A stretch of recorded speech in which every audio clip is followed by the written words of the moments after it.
Instead, it was the ground behind the giant shield. Boom! This arrow shot at the ground and made a direct and violent sound. A surprising scene emerged. This piece of ground was like paper under the tremendous force of this arrow. In fact, it cracked directly inch by inch. It collapsed and converted into dust. The older Shuling clan member frowned slightly and waved his hand immediately. A few Shuling clansmen beside him took out their bows and arrows. A stream of arrows was fired in unison. Separate shots were fired on the ground behind the giant shield. The ground seemed unable to withstand the powerful impact of the arrow with a few loud noises. It actually caved in one after another. The ground collapsed. The lancers stood on their feet waiting for the dusty diffusion to gradually dissipate. Everyone saw that. A huge hole actually appeared in that area. Below the ground, at the location where the arrows were shot by the Shuling people, it was a big deep hole. In other words, the surface of the ground just now was only a thin layer. If the spirit tree people stepped on it carelessly, they would probably fall into this hole. It's a trap. The first thing that came to everyone's mind was these words. Weren't these traps often set when hunting? Fuck. Why did a hole suddenly appear on the battlefield? You are stupid, the field especially checked. How could there be such a mistake? It must have been dug by John Denver's side in advance. That's also not right. Only when the competition begins both sides can enter the arena. How can they dig ahead such a huge pit? Even a warrior or martial artist with plenty of energy would have to dig it for a long time. Do you guys think of the extremely corrosive blood that John Denver used to deal with Maya Harris? If they use this type of blood, they might be able to dig a large hole in a short period of time. Inside the viewing room, a heated discussion rang out. This trap tactic was a total surprise, even for a bunch of teachers. Even if it was the Lord of Jiangqing City. He also slightly nodded, praised, this little guy is not bad. Surprisingly, in a desperate situation, they can still be wise in a hurry, and think of this idea. Unfortunately, he underestimated the ability of the Shuling people, and the retreat of the soldiers in front of him just now, coupled with the slight shaking of the ground, have caused the Shuling people to be alerted. It almost worked. One by one, the teachers were shaking their heads and sighing. But they misunderstood, this idea was not thought of by John Denver. Rather, it was from the Transcendental Research Team. Many people were discussing this. For many people it was good. Upon seeing the two huge spirit tree men, one scholar had suggested such a means of targeting and it was adopted by Chi on the spot. He implemented it right away. Everything the Great Desert Army did after that, included using the 3,000 soldiers of the heavy cavalry to charge at the Shuling people with all their might. Everything that was done before was to dig this hole as a cover. Naturally, it was easy to do in a short time by using the remaining blood of the Crimson Lion. They dug a big hole out of it. The solubility of the Crimson Lion's blood was too high.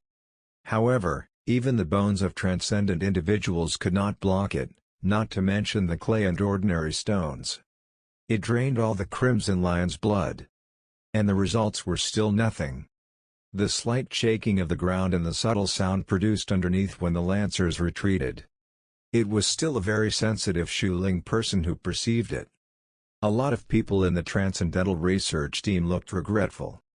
If this would have worked, the two spirit tree people would fall down. In the battle room, Zara Ehrman, who always had a calm face, a hint of fluctuation appeared on that beautiful face for the first time.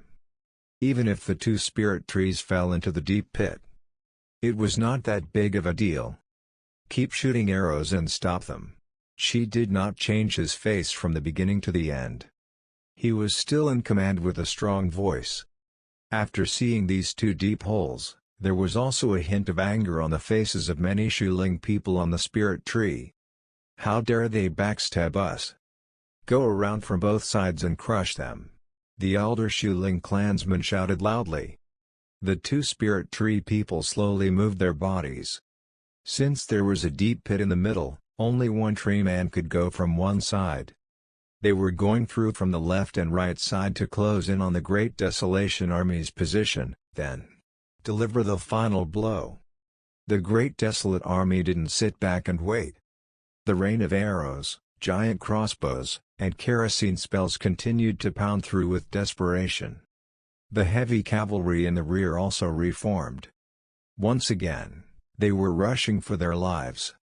Each one was like a madman in desperation and was fighting to the death. It filled the formation of the Great Desolate Army. It was a wave of determination to face death for the sake of glory. Humph, no matter how many ants there are, they're just ants. A Shuling clan member contemptuously swept his eyes at the Great Desolate Army, and a hint of condescension flashed in his eyes. As an immortal cultivator was supposed to be high up, they looked down on the advanced civilizations, not to mention these ordinary people. John Denver can admit defeat, right? Feeling that dense atmosphere of despair, even Ricky Brown could not help but speak. During the match, the battle room was completely closed. No one could contact the players inside. Yet no one noticed the two spirit tree people walking past the two sides of the large pit. Chi, who always had a calm face, a faint and mysterious smile appeared on his face. Because the Great Desolate Army had created a huge pit in the middle of the battlefield. So, two spirit tree people had to split into two teams. As they were passing by the sides of the big pit, the Great Desolate Army was shooting arrows crazily. The rock throwers were frantically throwing boulders and kerosene. The heavy cavalry in the rear was also lunging frantically. At the same time, the lancers in the front left a huge shield. Once again, they formed a temporary giant shield formation. All of the soldiers of the Great Desolate Army were struggling. They were fighting to the death. Just admit defeat. That's not going to happen.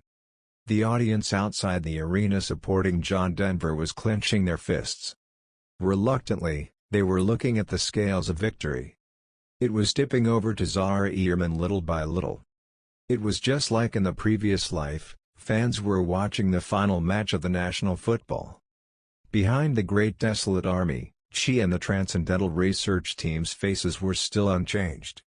Even someone's eyes were filled with anticipation and excitement. Chi and the Transcendental Research Team were fully prepared 3 days before this match. They were studying the videos of the matches of the Shuling clan. At that time, they did not know that it was called the Shuling clan, but it was also clear that this race was scary. The sudden appearance of two spirit tree people disrupted all the deployments. It was like the battle with Maya Harris. It was necessary to break through the spirit tree's line of defense, to make it possible to kill the Shuling race. While, unlike the Dochi warriors, these spirit tree people not only had more amazing defensive power and recovery. In addition, the combat power was also very strong. Those big, wide hands were directly able to shoot a heavy cavalry into the sky. This was not a match for human power. Therefore, after witnessing the superlative spirit tree people, Chi immediately realized it in his mind. All Great Desolate Army's current weapons, including 3,000 soldiers of the heavy cavalry, giant crossbows and the blood of crimson lions, were much of a threat to the spirit tree people. Chi was the emperor of the Xia Kingdom, but let's not forget that he himself was the era. He was the most talented genius. Behind him, there was a bunch of people from the Transcendental Research Team. But there were many different opinions. A lot of offers would appear, but it was Chi who made the final decision. So far, Chi made every decision without failure. Even many of the methods that made people's eyes light up were the ones he had thought of.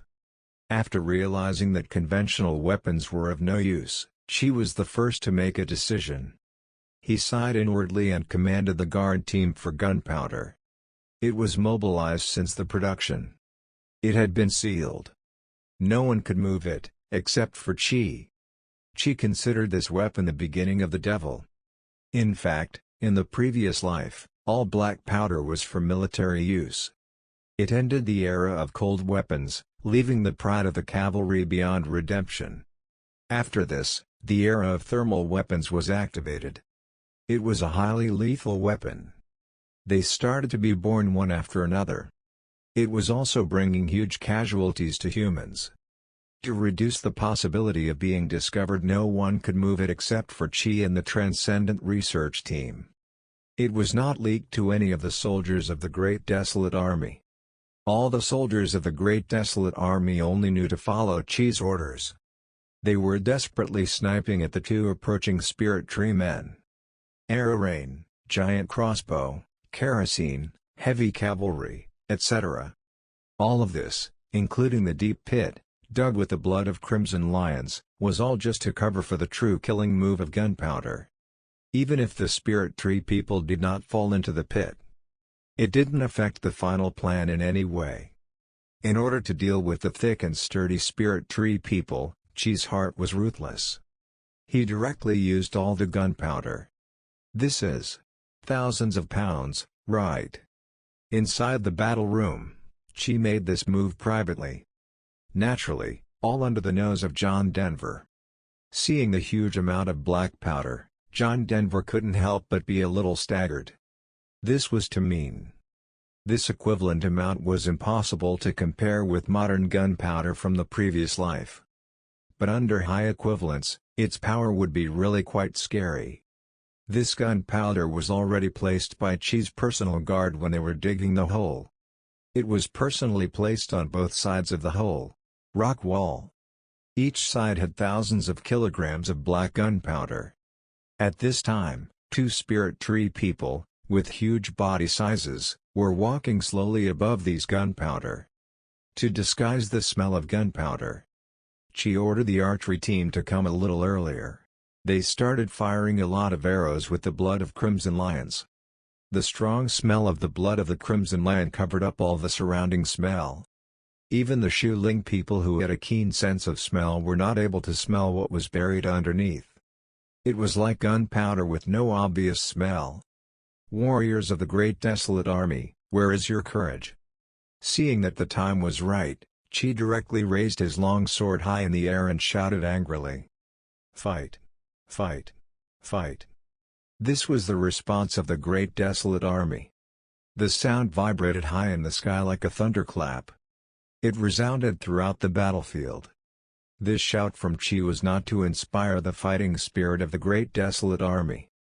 Instead, it was to cover up the sound of the fuses underneath. The sound was not loud though, but just in case he was still doing all the adequate work. Little ants, ridiculous. Looking at the shouts of the Great Desolate Army and their blood boiling, a Shuling clan member couldn't help but let out a taunt. It was like seeing a bunch of ants doing pre-war mobilization. It was like preparing to challenge yourself as a lion. Speed up! The aged Shuling clan member also shouted. The various actions of the Great Desolate Army made this patriarch of the Shuling clan feel offended as well. If continued to drag on, it was totally humiliating. The two Spirit Tree people were still young. Rather, they were very obedient. They tried their best to speed up. They started taking a big step forward. At the same time, it was also the official step on the burial place of the gunpowder. Brush, brush, brush. The lance soldiers collectively gripped their lances tightly. They did not know the inside story. They were prepared to fight to the death against the two behemoths approaching. Even at the cost of living, the heavy cavalry behind had also caught up. Frantically, they lunged toward the Spirit Tree people. Some soldiers also jumped directly onto the branches and leaves. They were even prepared to use their mouths to bite off the flesh of the opponent. Seeing this magnificent scene of the Great Desolate Army, many viewers couldn't help being moved. I've decided, even if John Denver loses this one, I'll be a fan of John Denver from now on. What a ruthless determination. Even when facing such a strong opponent and making people despair, they definitely won't give up. It's no wonder that John Denver has come this far, and he really has a hand in cultivating ordinary people. One by one, they were discussing with emotion. As compared to the general audience, The faces of a group of teachers were calm. Among them, the least of them had also participated in more than 10 big competitions. They had seen all kinds of scenes. Of course, it was impossible to be moved by this kind of determination. An unwise move, an unwise move. Instead, some teachers were shaking their heads. It was just a match, it was not like there was a real war. What are you working so hard for? Many talented students in the front had a vision that once you see that the situation is not favorable, immediately choose to admit defeat. It's over. An older teacher said faintly. Yes, it's over. In the battle room, the corners of John Denver's mouth curled up slightly. If such a large amount of gunpowder exploded. In his previous life, he had only seen it on the screen, but now, he could see it with his own eyes. As the two spirit tree people stepped on the gunpowder ambush site, the two fuses burned and finally, it came to an end. The calculations from Chi himself were very accurate. It was not a hair out of place. The tiny sound of burning could be heard. In the surrounding sky, the shattering roars of anger could also be heard. It was completely negligible. And at this moment no Shuling people would raise their vigilance. Inside the viewing room, experienced and insightful leading teachers all just thought that the big hole just now was John Denver's last trick. They couldn't possibly imagine that the big hole was just a disguise for the real plan. The fuse burned to the end. In the next moment, there was a loud bang. It was a loud sound that could no longer be described in words. It was like a dragon turning over. The whole ground exploded. Countless clay, stones, and vegetation on the ground flew out. The ground in the field of vision shook like a mountain. Even the air was trembling violently.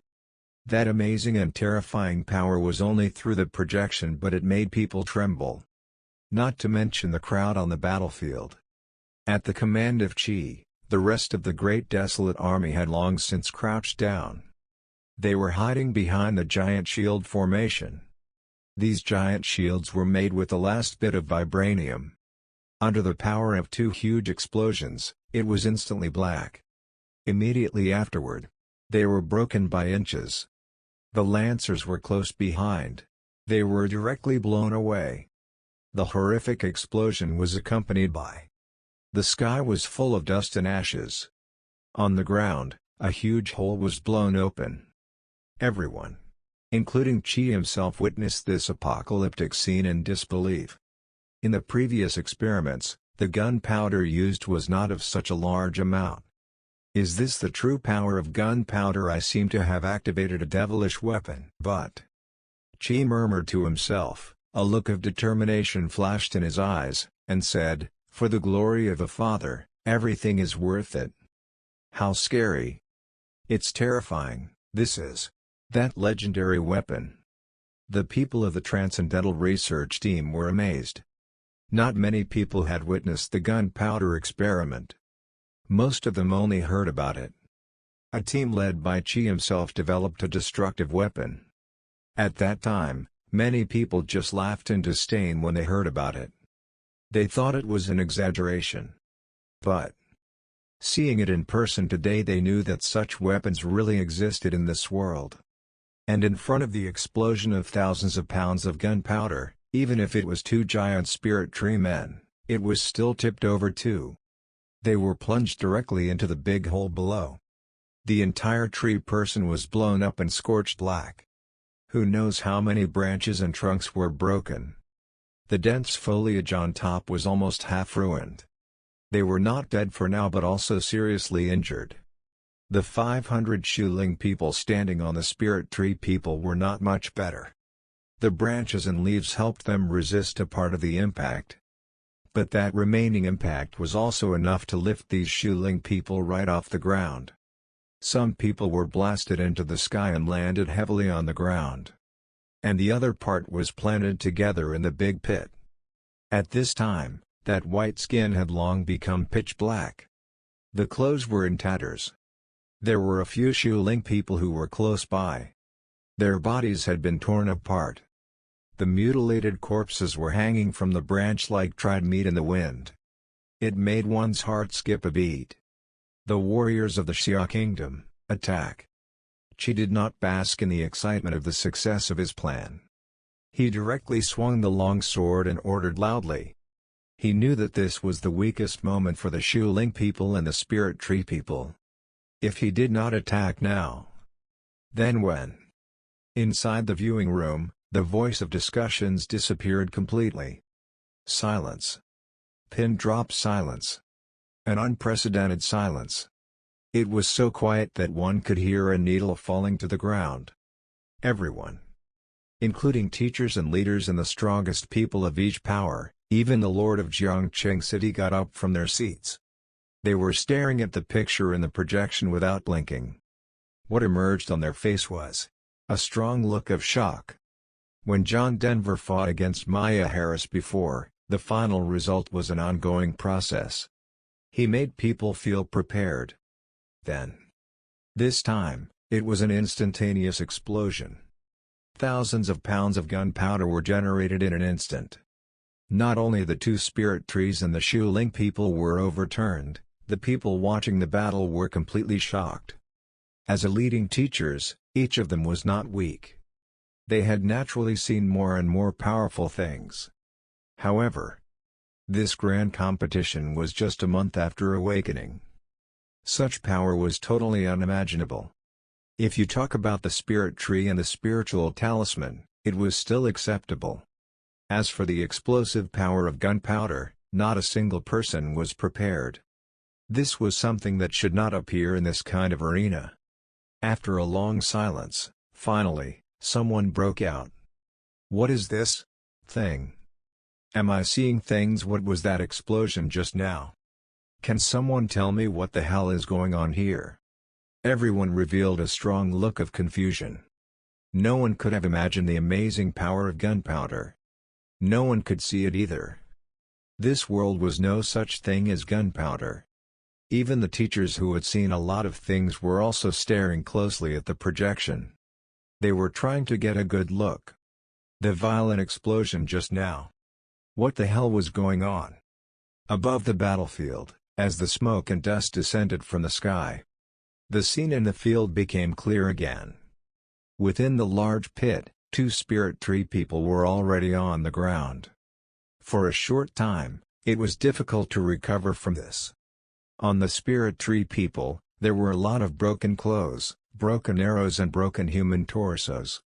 More than 40 Shuling people were torn to pieces on the spot in this terrible explosion. As for the remaining 400 or so Shuling people, most of them were affected by the explosion. They were more or less wounded. Only a few of them were intact, but there was a hint of fear in the eyes of these intact Shuling people. They were so close to death. It was not just those people, the bows and arrows of the Shuling people were also severely damaged. Ah! Seeing this tragic scene, the aged Shuling clan chief couldn't help but scream mournfully. From the beginning of birth, the Shuling clan knew that they were the favorites of God. They could gather the spirit of heaven and earth, the essence of the sun and the moon. Since the great competition, it was easy to sweep the opponent in every match. There was no civilization that could make them spend a little more effort. While facing the great desolate army, they were even higher up. It was like killing these ordinary people was dirtying their hands. But, this one explosion still took all of their pride. The great desolate army told them the truth. To be able to reach the final, none of them were weak. Knock, knock, knock. There was a neat sound of footsteps on the ground. All the soldiers of the great desolate army came over. From all directions, they gathered around the big pit and surrounded the surviving Shuling people and the two spirit trees below. Looking down from above, there was no relaxation on their face. They were still on high alert. It was extremely frightening. Not to mention, the opposite was the powerful Shuling clan. Under that horrific explosion, there were still over 400 people who survived. But now, the initiative was already on the side of the great desolate army. The previous situation completely flipped over. Most of the surviving Shuling people were injured and still trapped at the bottom of the big pit. But didn't give in. They still had more than 400 people, and they could still fight. Prepare to use more gunpowder.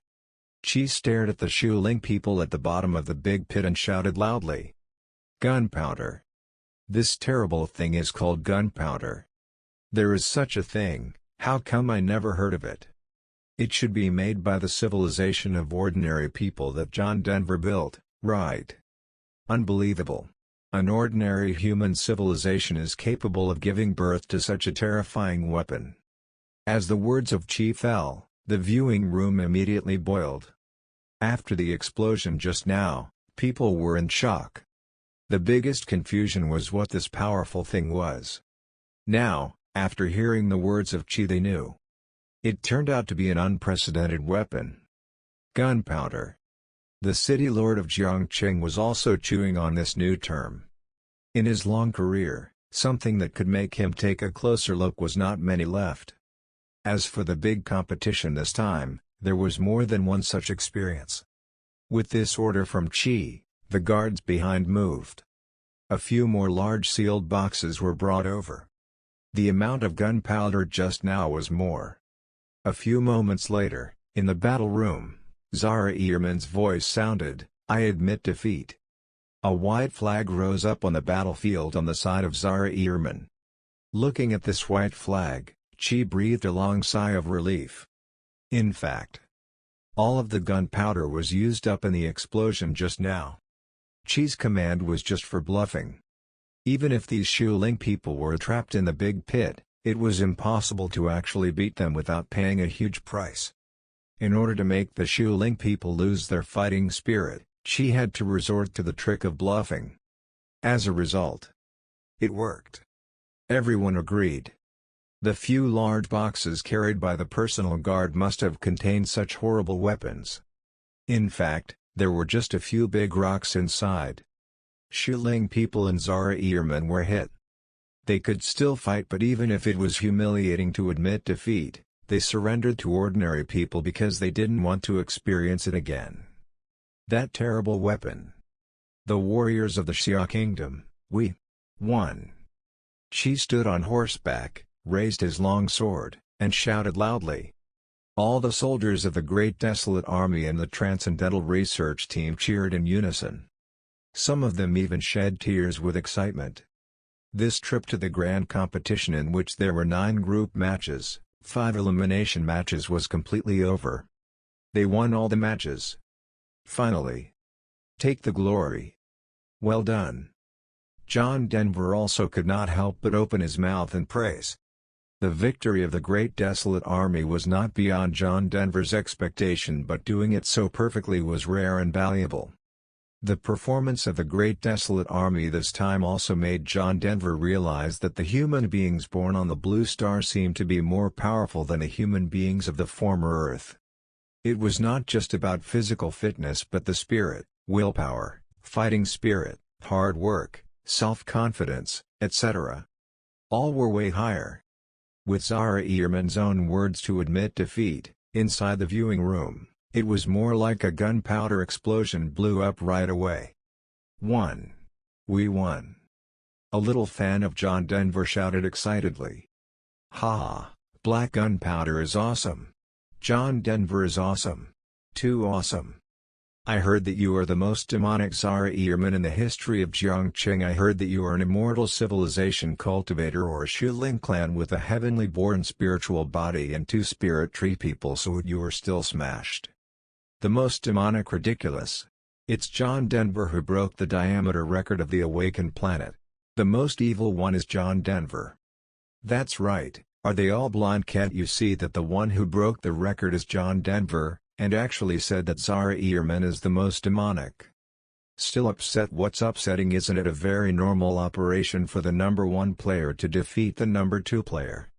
I have decided, even if John Denver does not perform well in future college entrance exams, I will not go black. I also decided that I will be a loyal fan of John Denver in the future. The kind of die-hard fan. Go away, weren't you still a fan of Zara Ehrman just now? You defected so soon. There wasn't a single person who didn't talk about it. Especially John Denver's crowd of fanboys and fangirls. The excitement was overwhelming. Their voices were even louder than the ant in the vegetable market. The noisy audience was different. A group of leading teachers were having a little discussion.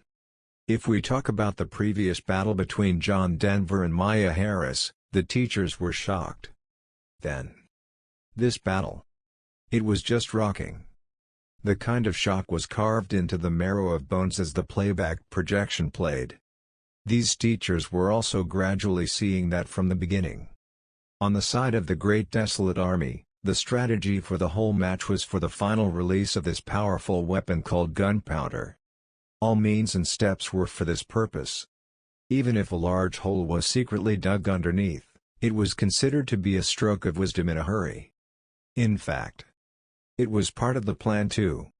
1. We won. Inside the viewing room, Ricky Brown burst into tears, and Glenna Sorensen, who was equally excited beside him, hugged him tightly. How many years had it been? Not only was it the first top prize in the grand competition during Tang Zhencheng's tenure. More than that, in the entire history of the No. 7 Middle School, it was the one and only champion. It would be engraved in the school history of No. 7 Middle School forever. Congratulations, congratulations. Defeated Zara Ehrman. This championship contest should be the highest one ever. Old boy, with this championship, you are worthy of being the principal. Teachers and leaders who were familiar with each other came to congratulate. Ricky Brown and Glenna Sorensen responded one by one. As compared to the No. 7 Middle School, where only Ricky Brown and Glenna Sorensen came, there were a lot of people who came from the No. 1 Middle School. There were 8 participants in the competition. There were even more school leaders. The other students in the previous matches were eliminated from the competition, but there was Zara Ehrman. This champion was already in the bag. Therefore most of the school leaders came to meet the big competition champion. However, no one expected the cooked duck to fly away. At this time, the congregation of No. 1 Middle School was silent. Each one of them had an ugly face.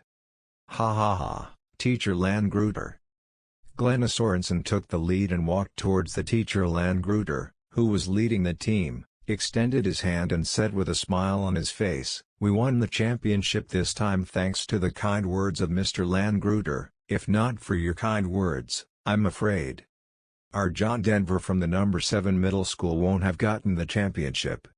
Hearing this, everyone's face was strangely pale.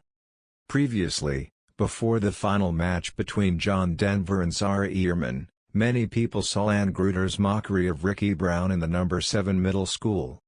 At that time, what Landgruder said was, "With the momentum of your student John Denver, I'm afraid that taking this championship is a sure thing. I want to congratulate you in advance." He didn't expect that it would come true. The Great Desolate Army was as powerful as a rainbow, and it really defeated the Shuling clan and the Spirit Tree people in one fell swoop and won the championship of this competition.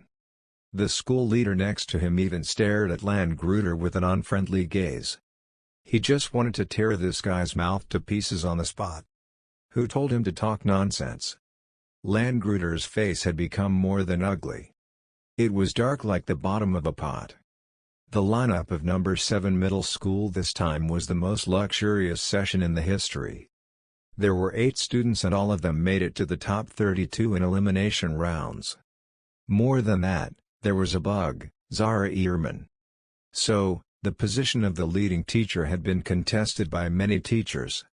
Landgruder took great pains to earn this position. Originally he was thinking that he would come back with the best result in the history of No. 1 Middle School and didn't expect that there would be an all-time best result, even if the championship was lost. The No. 1 Middle School was the only one of its kind in Zhangcheng. In the history of the Zhangcheng competition, most of the championships went to the No. 1 Middle School. In the previous 5 consecutive sessions, the No. 1 Middle School got all the championship. As a result, Looking at the unkind eyes of the school leaders, Landgruder knew that his career in the #1 middle school was over. In the lounge, Zara Ehrman walked in with a despondent look. There was no one inside and she sat down dumbly. No one knew what she was thinking. Suddenly, the communicator sounded and Zara Ehrman picked it up and took a look. She hesitated for a moment but still clicked on it. Immediately, a realistic projection appeared above the communicator. This communicator of Zara Ehrman was the most advanced in the market today. It had the ability to project realistic images of each other in real time. The price was in the millions of federal dollars. It was not like John Denver's second-hand goods that were more than a dozen generations older. Teacher. Seeing the middle-aged beautiful woman in the projection, Zara Ehrman shouted softly. Lost. The middle-aged beauty said with an expressionless face. Zara Ehrman's voice was inaudible. Now, are you still insisting on your ridiculous idea? The middle-aged beautiful woman said with a sneer. Zara Ehrman lowered her head because she had no words. There are so many geniuses in this world. The middle-aged beauty continued, even if you're more demonic, so what? A genius who can grow up is a real genius. Those geniuses who were high-spirited at the beginning fell in the middle. I've seen a lot of them. You can't even beat an ordinary human civilization now, and you still want to stick to your original path. Listen to my teacher's teachings. Zara Ehrman lightly bit her lips and finally said something. Good, come back now and follow the plan given to you for 2 months of intensive training. The middle-aged beauty's voice rose sharply and said, this big competition is nothing. The college entrance examination in 2 months is the real battlefield. By that time, you will not just be facing these people in Jiangcheng, but the geniuses of the entire province. Dongyang province is so big that there are no less than 100 cities like Jiangcheng. Among them, there is no shortage of demons who are not inferior to you, and even more talented than you. Your real opponent is not John Denver, but the demons of hundreds of cities in the province. Teacher, I'm listening to you. Zara Ehrman's eyes regained a glimmer, she clenched her lips and said, next time, I will not lose. After a short award ceremony, John Denver was taken to a lounge by the staff.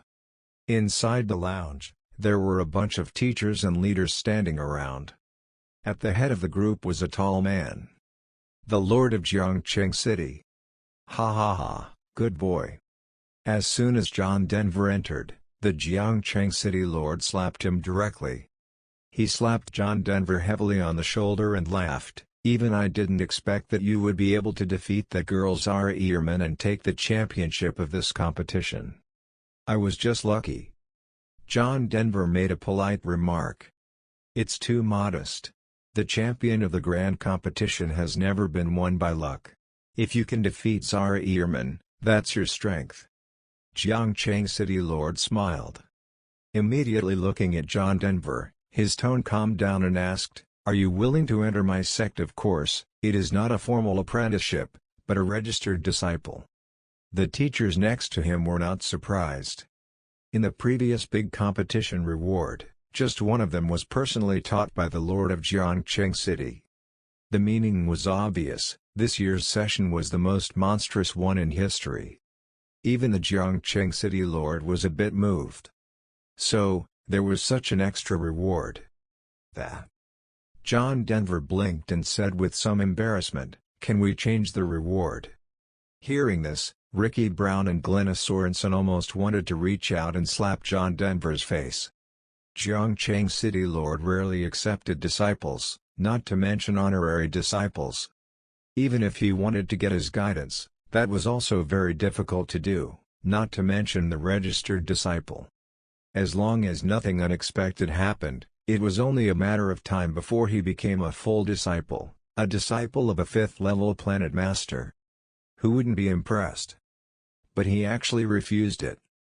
Ha ha ha. Jiangcheng City Lord was slightly stunned but did not take it personally and smiled, it's the first time I've been disliked, but you're building a civilization of ordinary people, in this regard, I really don't have much experience and can't teach you much. In that case, let's change the reward."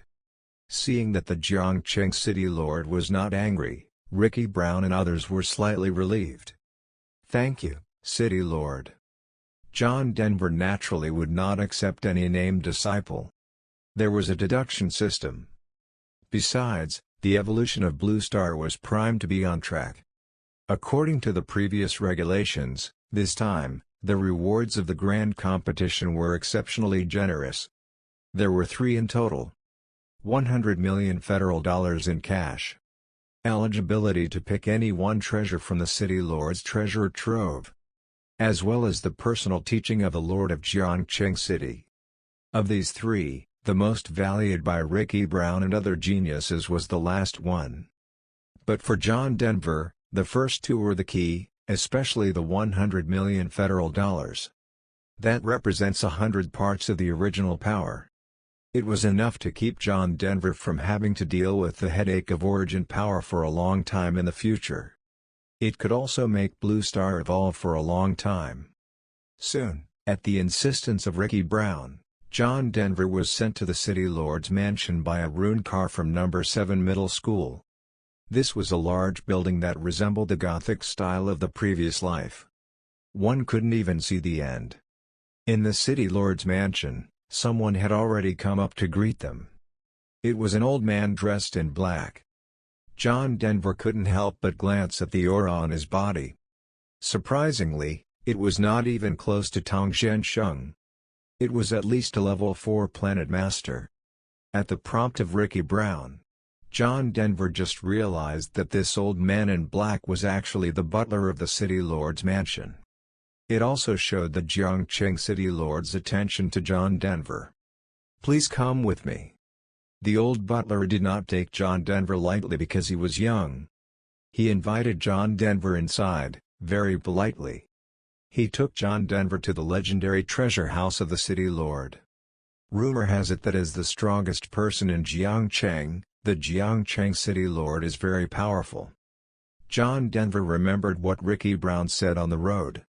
Often able to plunder various treasures from some masterless planets. So, the collection in the treasure house of the city lord is very rich.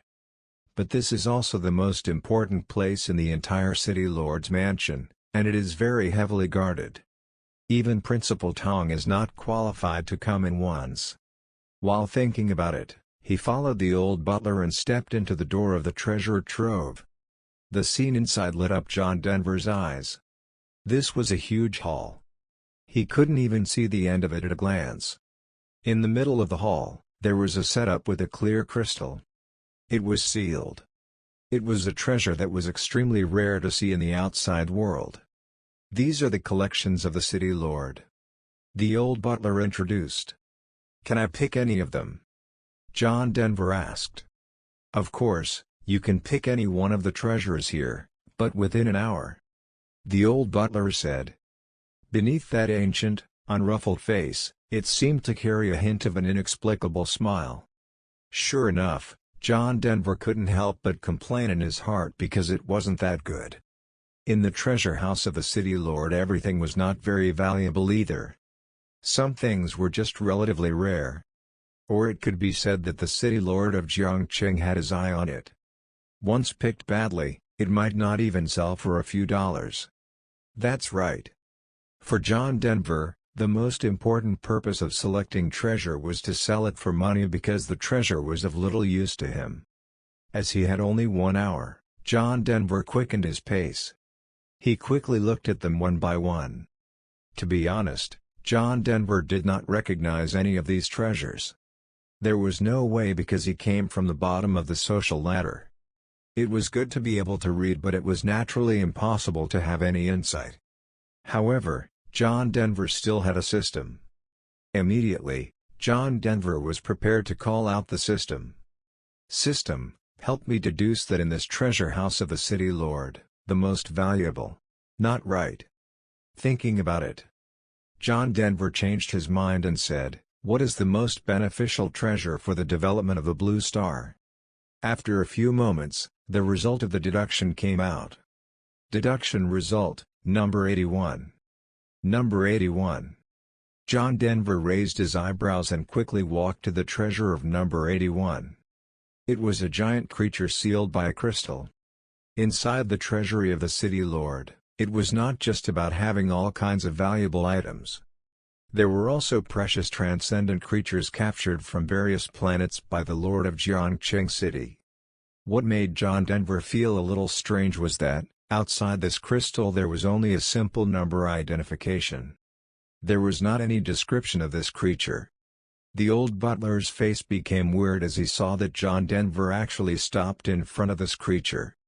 Of course he knew why the creature didn't have a name. Because this was just the legendary strange creature. What was a strange creature? Those unknown creatures had great strength, but without a trace of transcendental energy in their bodies. So far, no one could figure out the origin and formation of these organisms. They were collectively referred to as strange creatures. Due to the rarity, it was a favorite collection of all powerful planet masters. On the market, the trade value was also quite high. That was the reason why the old butler looked weird. It was a strange creature from the outside. It was also huge. It was indistinguishable from transcendent creatures. Even if it was the lord of Jiangcheng City, he could not determine directly that it was a strange creature.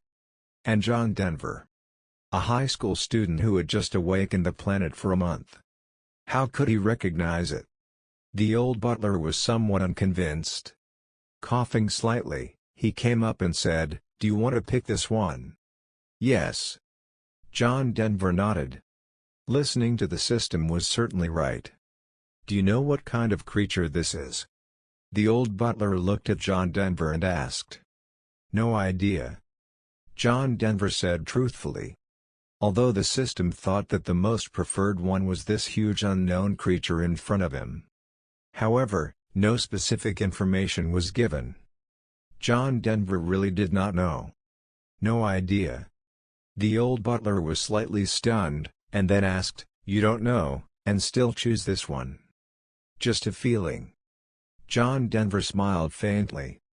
The old butler was a little speechless, but he could only follow the promise of the city lord of Jiangcheng.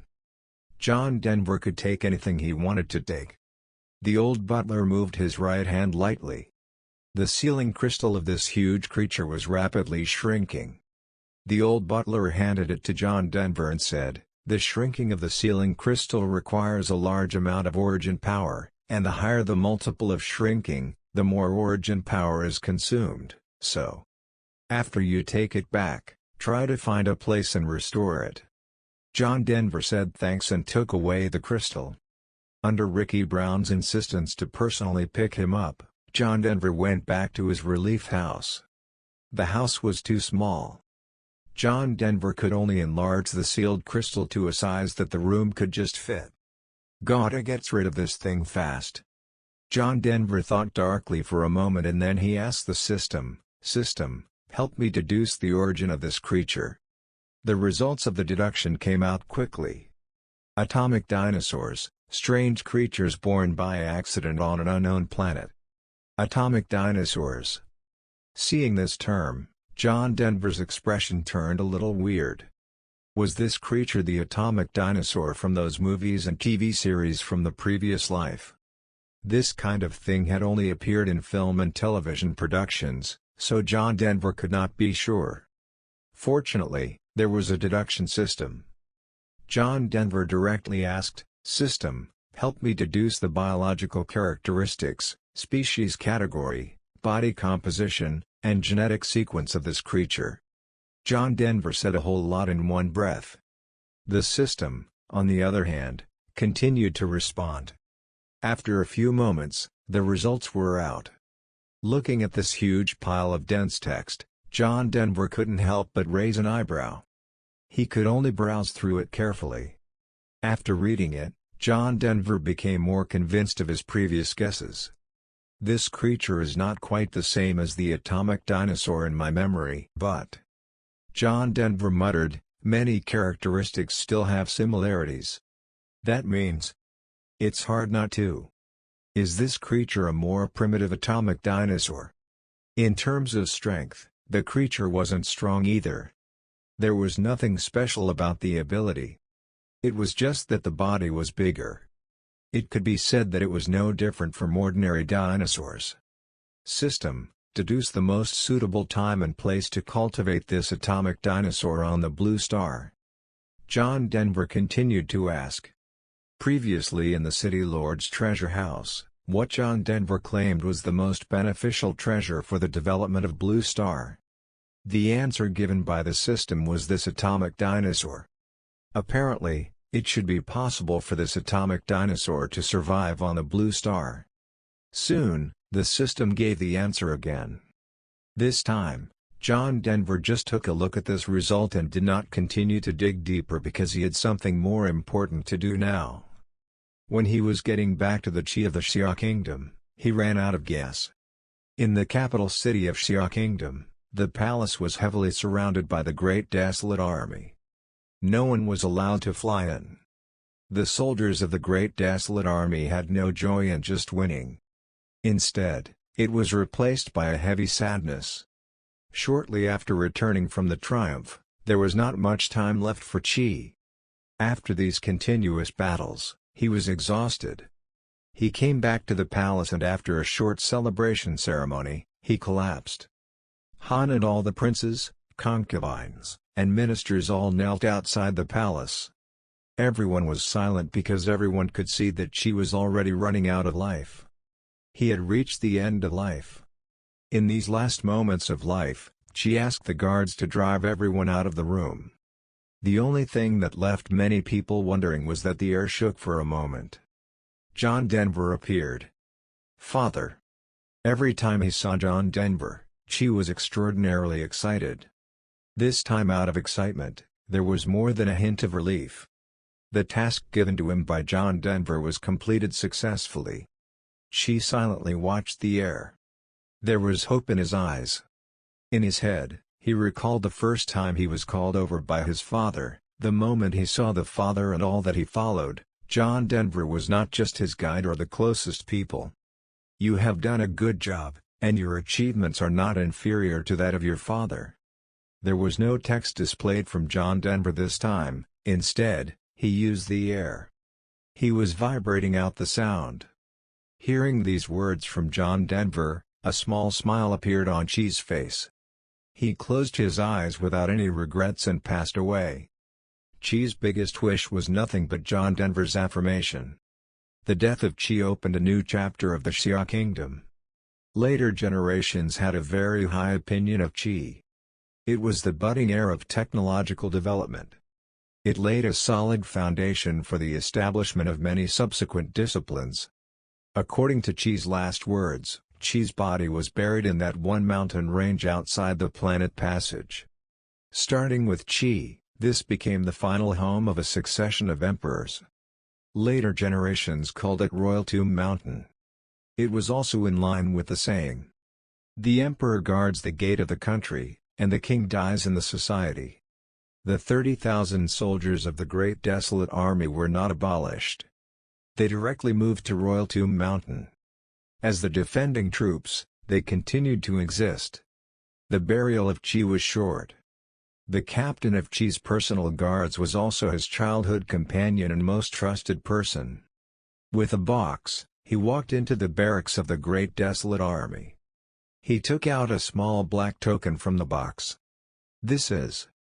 The captain of the guard pointed in the direction of his head and said respectfully, "A reward for you. Everyone take a drop of blood. In the future, if you or your descendants have any difficulties, just trigger this token. By this, a crisis can be spared. There is only one chance. Please use with caution."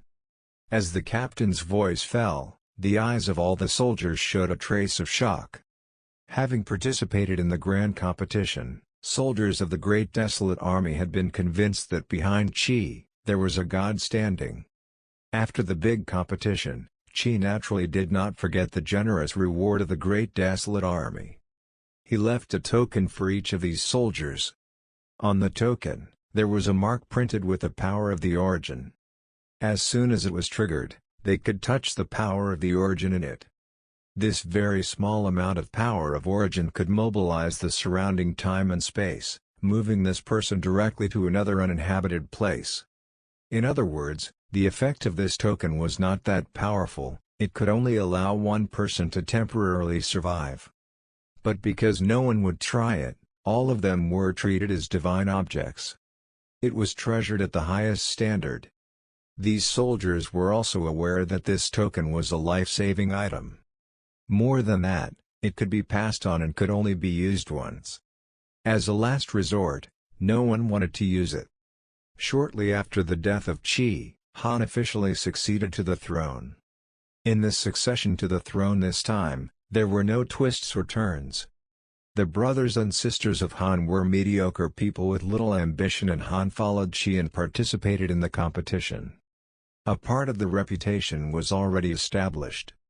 Naturally, there was no controversy. As compared with Qi, Han had some talent in medicine, but there was only some talent, not quite top-notch. By this time, the development of the Xia Kingdom in various fields was all on the right track. John Denver also gradually reduced the frequency of direct intervention. At the same time, 100 portions of the power of origin weren't bought for $100 million federal dollars. It was John Denver who rejected the city lord's acceptance. Rather, it was after John Denver refused the acceptance of the Jiangcheng city lord as his apprentice. As a replacement reward from the city lord of Jiangcheng, John Denver also didn't need to worry about the power of origin anymore. He directly accelerated the time flow of Blue Star. John Denver, once again disguised as a bystander, he was quietly watching the evolution of this planet. It was not only the development of Xia's technology, there was also the whole evolution of the Blue Star. Following the system's deduction, the best place to put atomic dinosaurs was another continent of the Blue Star. There were only 2 continents in the Blue Star. One piece was the continent where the Xia Kingdom was located. Almost all lives existed there.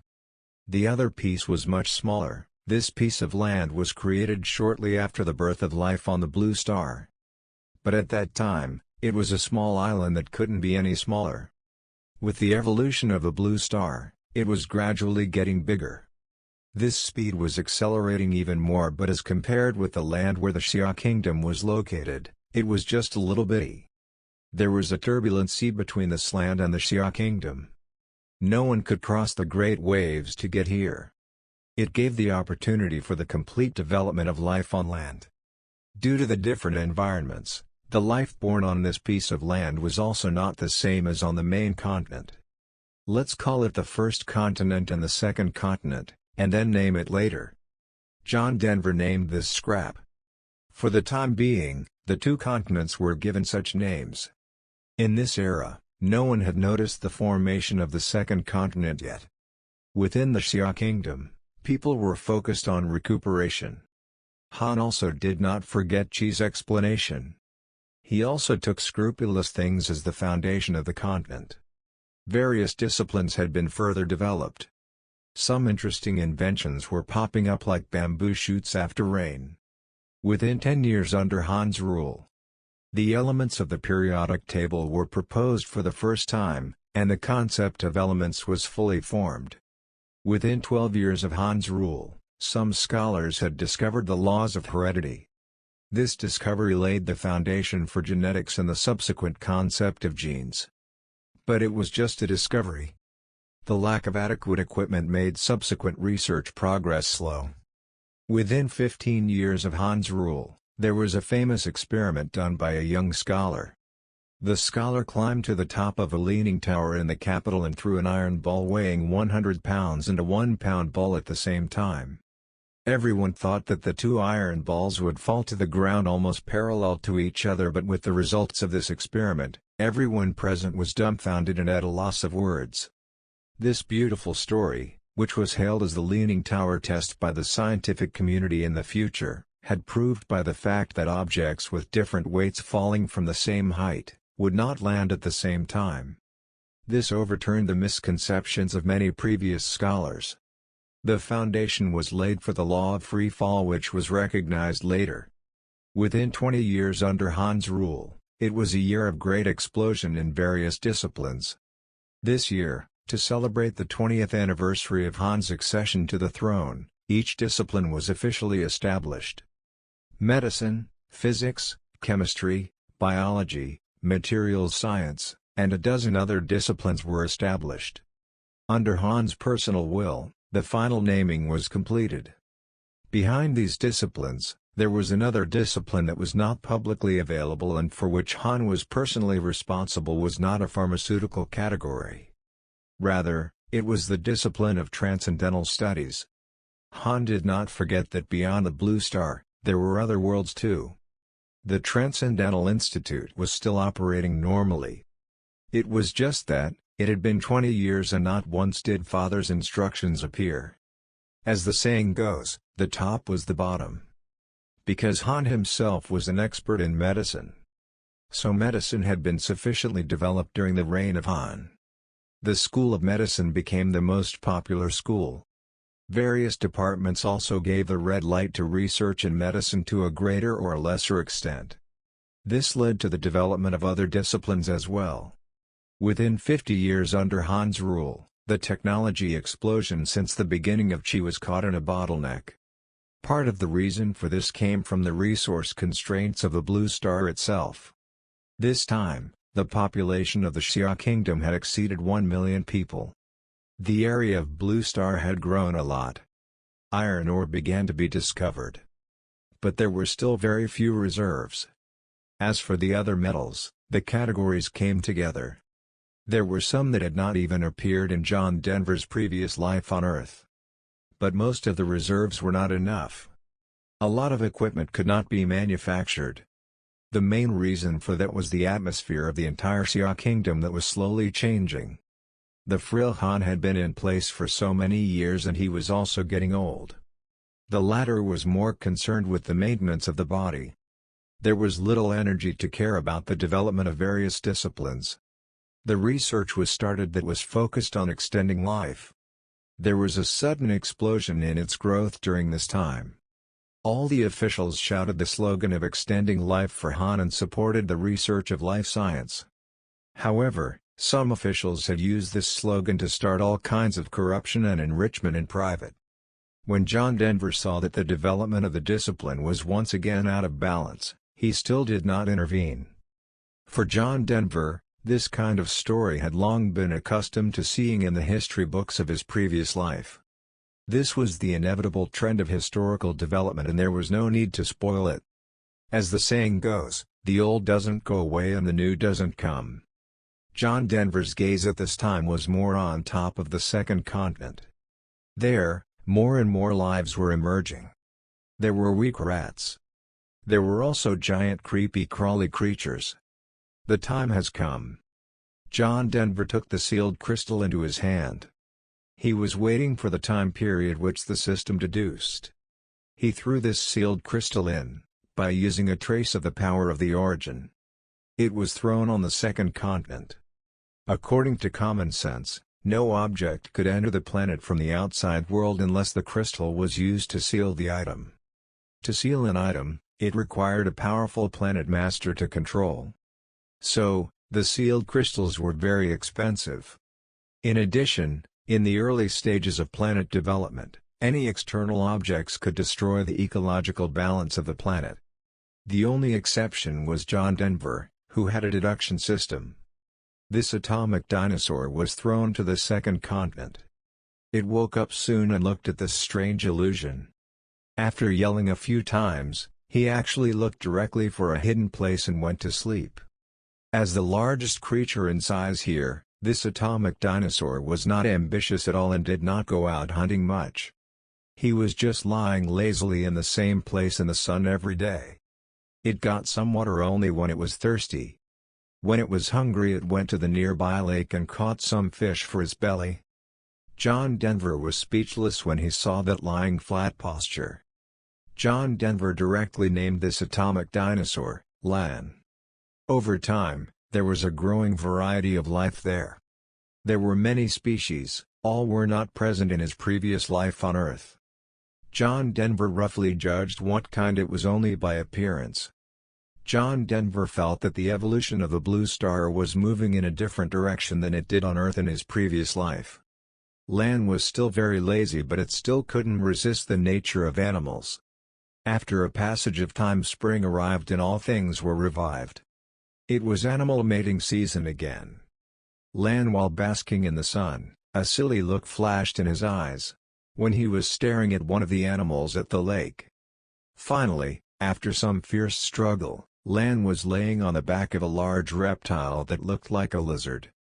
Soon after that, this large unknown lizard laid its eggs. Lan was not a good father, so he was still basking in the sun. It simply didn't bother him, and the large lizards hatched alone. After 1 year, a few cute little beings broke their eggshells and crawled out.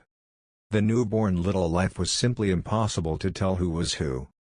But time passed quickly, and 3 years later, these little creatures grew tall. Their appearance was also more clear. They were like a mix of Lan and a big lizard. The body structure and biological characteristics were also a combination of both. After 10 years, these little guys were finally growing into adults. These descendants were not peaceful like Lan. They were doing all kinds of tossing and turning on land. They were seeking hegemony. They each found a mate that was pleasing to the eye, just like Lan. After 1 year, Lan's grandchildren were born. The difference between this generation and Lan was even more obvious. Although the number was much higher, none of them inherited certain characteristics of Lan. Thereafter, Lan's genes went along with these offspring. It was passed on from generation to generation, and Lan was getting older. As an atomic dinosaur, the life cycle was very long, but this was the first generation. It was still no different from ordinary creatures. But after Lan's 5th generation descendants appeared, Lan's life also came to an end. Among the descendants of the 5th generation, a second atomic dinosaur appeared.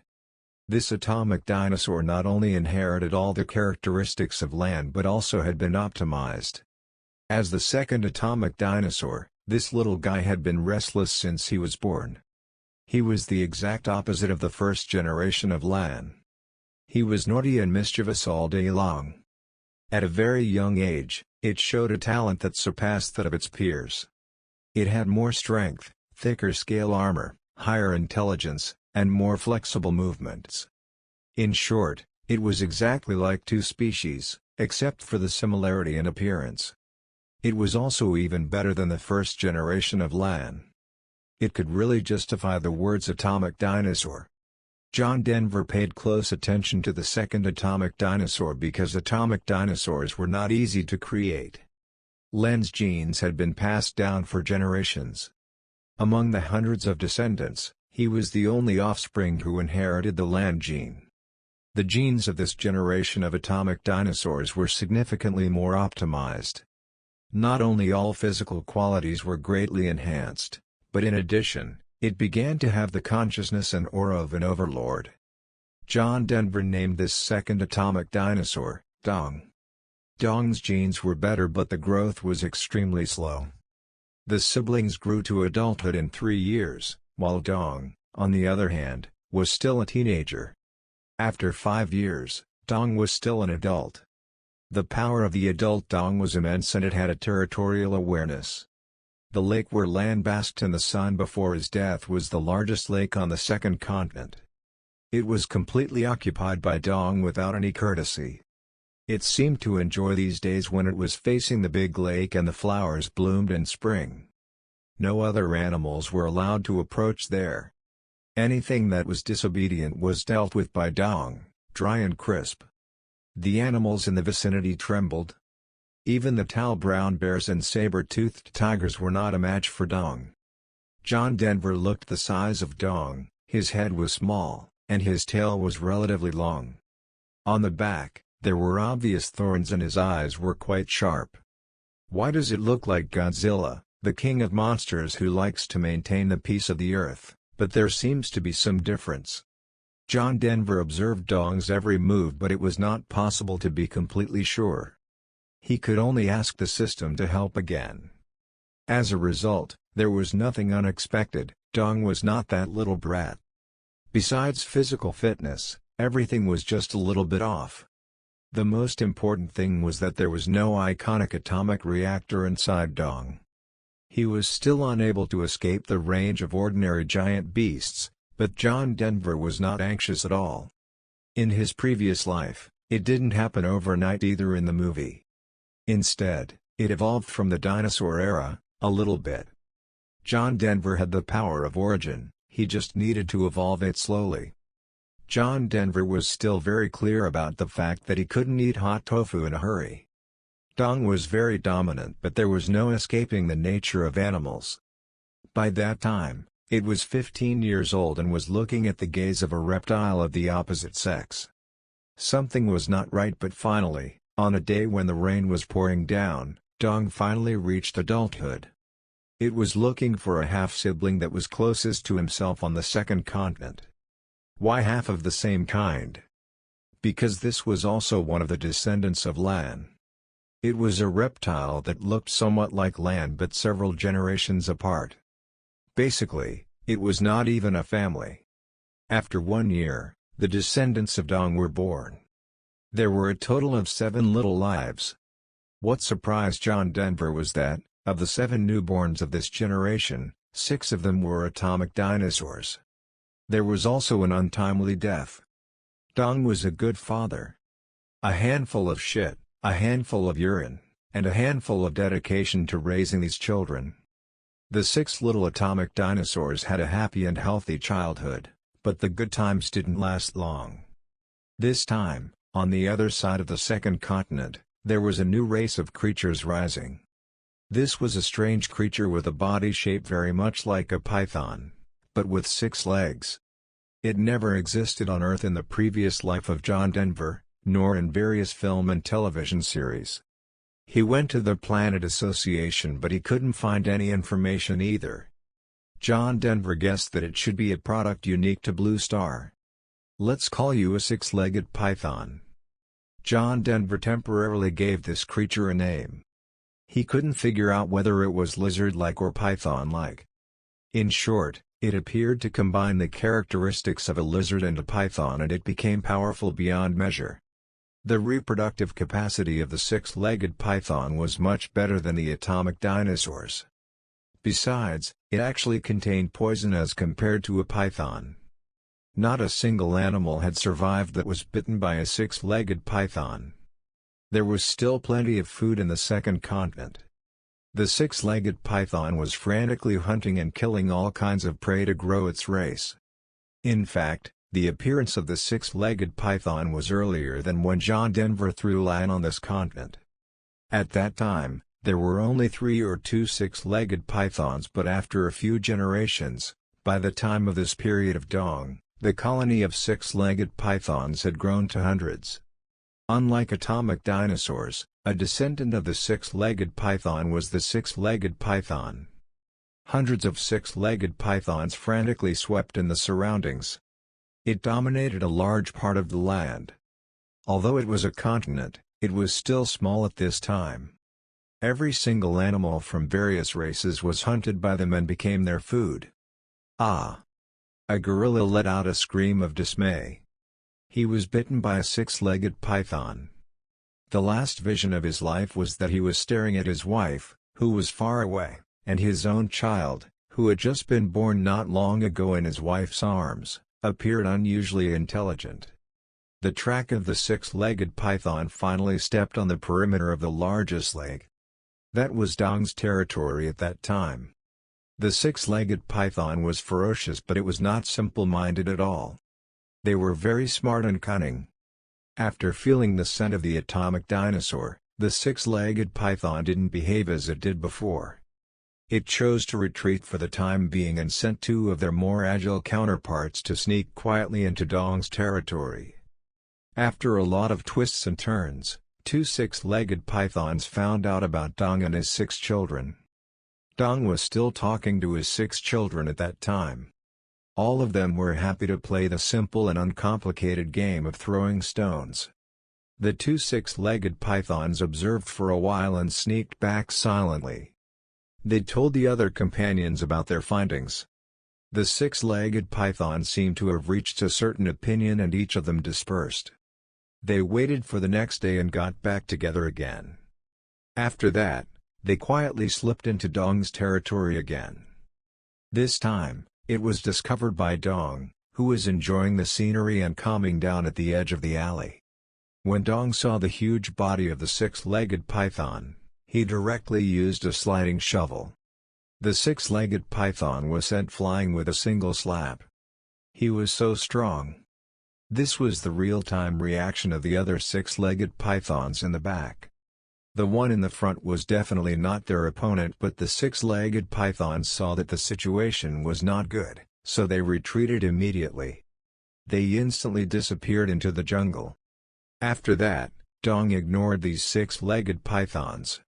He went over and cleaned up the wounded six-legged python in a few blows. As for its huge body, he threw it into the lake hard. From here on, this area was a lot quieter. The six-legged pythons never came back. The six-legged pythons in other places also converged, when they saw the great power of Dong. Other animals got more room to survive because of this. However, it was just the calm before the storm. As the saying goes, one mountain cannot accommodate two tigers.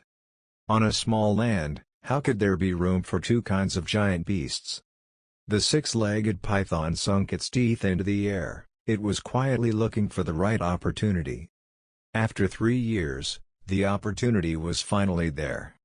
As the six offspring of Dong had already taken shape. They were not adults, but there was also a trace of domineering and intimidation of atomic dinosaurs. Dong's discipline was also slowly decreasing. Most of the time, he stayed by the lake, but these days, it was found that not far away in the forest, there was always a chicken and egg-like movement. With the noises, it could not be peace. Dong was unable to bear it and roared. As he roared, the forest was suddenly silent and the birds and beasts trembled with fear. However, this deterrence did not last long. Soon, it started to jump around again.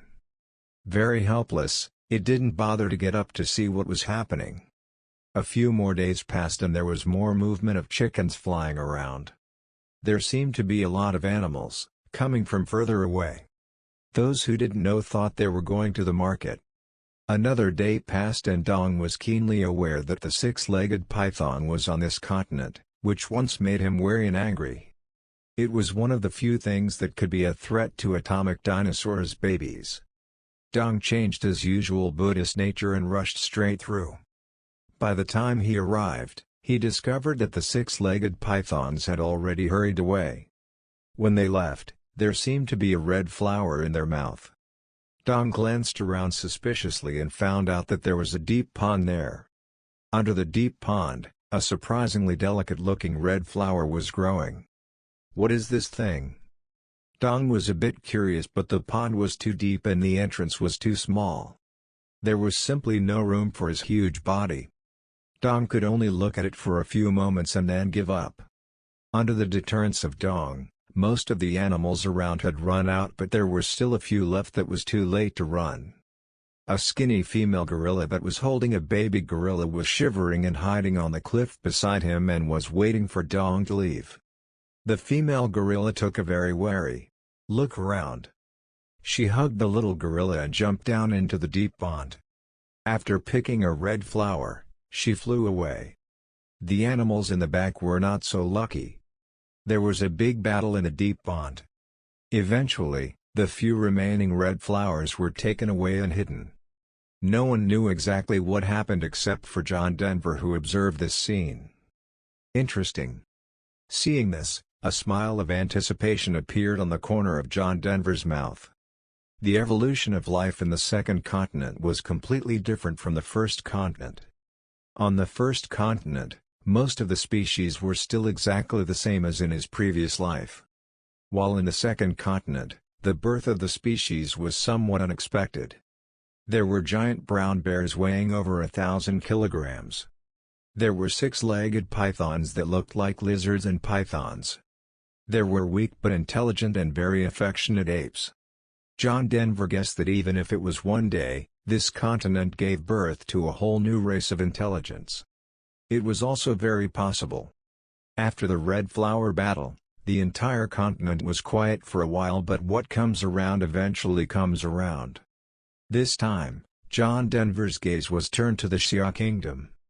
Xia Kingdom's technological development over the years was very slow as compared to the evolution of life in the second continent. John Denver was not interested in the development of medicine and had also embarked on a wrong path. A large amount of money was invested in the ethereal longevity medicine or life-sustaining medicine. Even if this thing really existed, it was something that could not be developed in this era.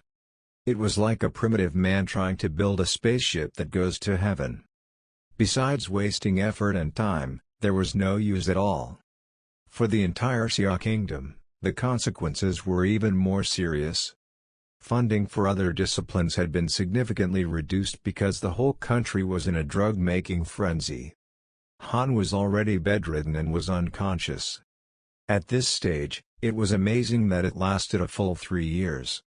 It was not that Han's life force was tenacious enough, instead, Han still had an unfulfilled wish. After the competition was over, he never saw John Denver again, so his wish was to see John Denver. At a young age, Han had also been taught by John Denver for a long time. John Denver was in his heart, except for the reverence of the father. There was also a deep affection in his heart. These years, he had been on his own for a while. He called on the name of father, but John Denver never showed up. The reason for this was that John Denver was no longer intended to easily interfere with the development of this world, unless there was a significant change, something like nurturing talent. At Han's place, the foundations and paving of the way for each discipline had been completed. Next, they could work step by step and there was no need to bother. Looking at Han's white hair and cloudy eyes, John Denver still couldn't bear it. "Forget it, you are also considered my disciple, let's see you one last time." John Denver appeared with a slight vibration of the air. Han's eyes, who had been staring at the air, suddenly widened. He sat up straight from the bed in disbelief. John Denver knew that he was coming back to life. "Father." Han's tone trembled slightly, with a look of excitement on his face. "There's no need for that." John Denver sighed gently. Han suddenly burst into tears. "First," he said in a small child's voice, "Father, I am ashamed of you." John Denver didn't say anything. He was quietly waiting for Han to pour out. "I am not a good emperor." With tears streaming down his face, he said, "Father left me the foundation, but I failed to carry it forward, and even caused the whole country to fall into a panic. I am sorry for all this and even more sorry to you." Even after 3 years in a hospital bed, Han still had a general idea of what was going on outside, but his orders had gradually been ignored. Those who were out there in the name of making medicine. In fact, they used this flag to achieve their own purposes of various interests. "You did a great job," John Denver said. Even if Han was in old age, he did not make any mistakes. He had been secretly suppressing the expansion of medicine and was promoting a balanced development of each discipline. However, Han was not Qi, after all, there were no such means, nor did he have that reputation. He could only do his best to keep the kingdom moving forward smoothly. Hearing these words of John Denver, a glimmer of light was revealed in Han's cloudy eyes. After a few moments, Han smiled and said, "I have no more regrets, and when I get to the bottom of the 9 springs, I can say to my father that I did my best. But I can't let go of this country yet. Father, please choose a successor." Han bowed down. "Choose for yourself, and trust your own vision," John Denver said indifferently and left. After a long time, no response was heard from John Denver. Han looked out the window into the sky. There was a trace of disappointment on his face. He also seemed to understand something, and muttered to himself, "Father, I understand." Immediately, Han called the guards. He took a bath, summoned a group of ministers and princes once again, and publicly announced the next heir to the throne.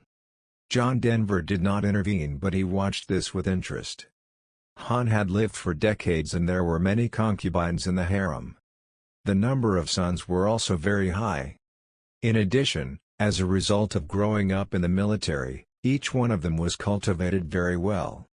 In this generation, there were actually 9 candidates who were perfect for being emperor, no matter which way you look at it. But the emperor would only be one after all. Han's eyes slowly swept across the 9 princes. However, there was no ripple in his heart. He knew very well that he raised some excellent sons. During his own bed rest, they had done a lot of good things that were hidden from him. The reason why the entire Xia Kingdom had become such a mess now, was all because of this throne. In order to compete for the status of the heir, the 9 candidates were completely unscrupulous. Han's voice was not loud, and he said slowly, "After my death, the next successor to the emperor's throne will be." Everyone in the palace knelt on the ground and unanimously raised both ears. They didn't dare to miss a single word. Bei. As the word fell, it stirred up 1,000 waves. Bei. When Han pronounced the name, everyone's first reaction was, "Did I hear it wrong?" It was unbelievable for everyone. Everyone thought that Han was so old and faint that he even mispronounced the name. But one by one, they looked up, seeing the hint of solemn and majestic expression on the face of Han, just to be sure, they did not hear it wrong. Han was not wrong either. Brush, brush, brush. For a time, everyone turned their heads and looked at a very inconspicuous young man in the corner. This person was mediocre and his appearance was very ordinary. On the streets, he was the kind of person that no one would look at more than once. Even in the luxurious attire of a prince, there was nothing royal about him. Surrounded by people, Prince Bei was stunned and confused. It was not just him, everyone, including the most qualified Grand Tutor, was confused. None of them could have guessed. The heir chosen by Han was actually this mediocre guy who couldn't be more mediocre. Why is that? The 9 most promising princes secretly clenched their fists. They were very confused. Discontent was dissatisfaction, but Han had been in power for decades.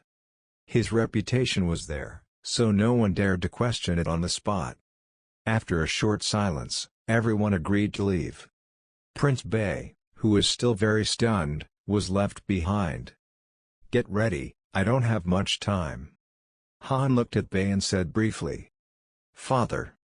Bei said hesitantly, "Are you asking me why I chose you instead of your outstanding royal brothers?" Han said calmly, "You will understand later."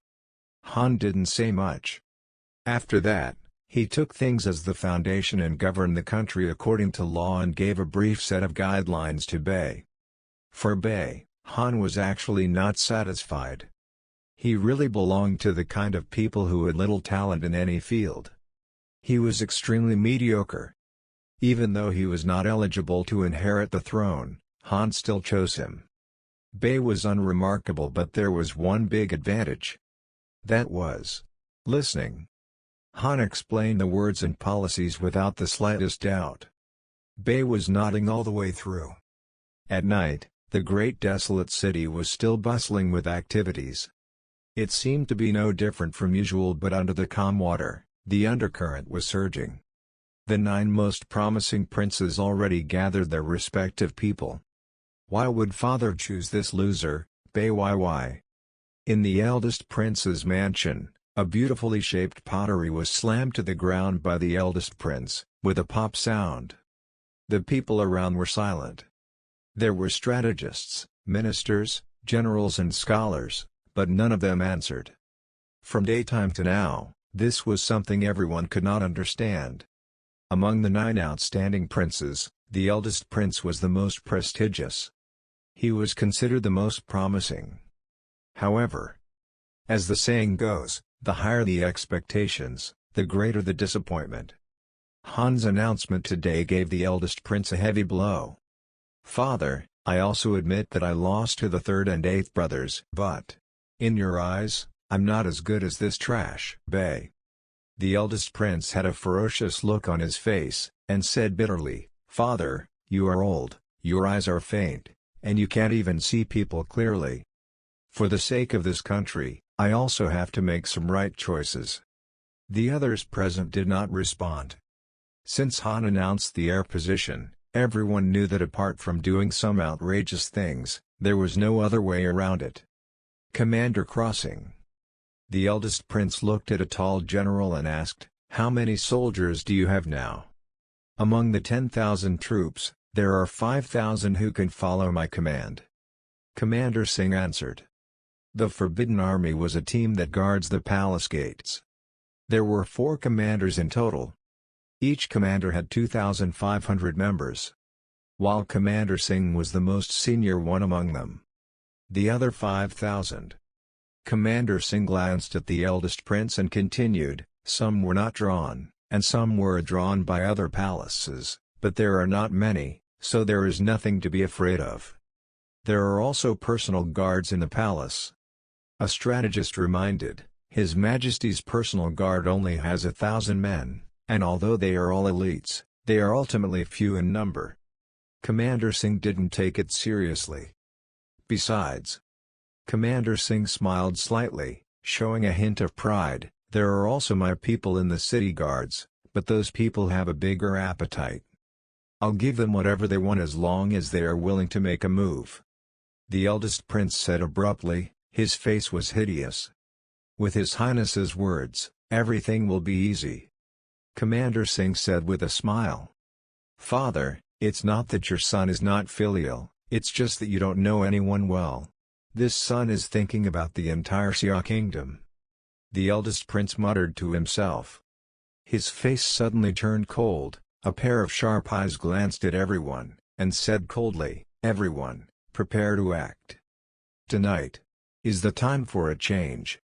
This time, there was a sudden sound of rapid footsteps from outside the house. The voice of a personal guard then sounded. "Your Highness, it's not good, our mansion has been breached." "What?" The eldest prince and the others were shocked.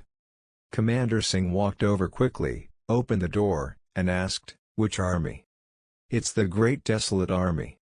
The personal guards trembled. The Great Desolate Army. Everyone was stunned to see this army. Naturally, no one was unaware of this. However, its reputation had long been lost in the past. Now, the perception of all the soldiers of the Great Desolate Army was nothing more than an army of tomb guards. "Where's the Forbidden Army? Where are our men?" Commander Singh hurriedly asked. "Defeated, all beaten." This personal guard was frustrated and said, "Our soldiers were no match at all." In 42 years of Han, the incident of 9 princes' succession intensified after Han announced the heir. It was the climax. That night all the 9 princes were secretly planning to take over the throne by force. Among them, the eldest prince, the 3rd prince and the 8th prince had the most power.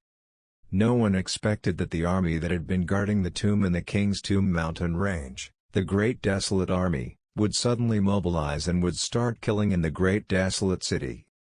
They surrounded the residences of the 9 princes and continuously defeated the city guards and the Forbidden Army that came to support them. That night all the heads were rolled. The Great Desolate Army was on a killing spree. The eldest prince and other princes were not spared. This included everyone under their hand. All of them were killed on the spot. This was the battle for the throne. Those who are kind-hearted and soft-hearted cannot be good emperors. Han stood on the high platform of the palace and looked at the fire in the distance. He remembered what Chi once explained. The next day, Han passed away in a deep sleep. Later generations also had a very good opinion of Han. Everyone thought that Han had lost control of the country in the final years, but before he died, he still showed the means of the emperor. He killed all of his 9 sons. It paved the way for the succession of Bei. Under everyone's shocked gazes, Prince Bei officially ascended to the throne. By the generation of Bei, John Denver had not interfered in the slightest. Bei was also unaware of John Denver's existence. For the Xia Kingdom, a new era opened, as Han predicted. Bei was unremarkable, But there was simply no imperial means or ability, but he was very obedient. He was ruling according to the guidelines left by Han. The blind development of medicine was reversed and the development of other disciplines also started slowly. Bei's reign was not long. It was only 20 years. During this time, there was progress in various subject areas, but unusually slow. This was evident from the size of the population. When Han passed away, the population of the Xia Kingdom exceeded 1.3 million. In 20 years when Bei passed away, only 100,000 more people were added to the previous population. In this period, there were hardly any particularly significant results. In the entire country, nothing much had changed. It remained almost the same as the period of Han and Qi. There were three major colleges for research aspects of technology theory.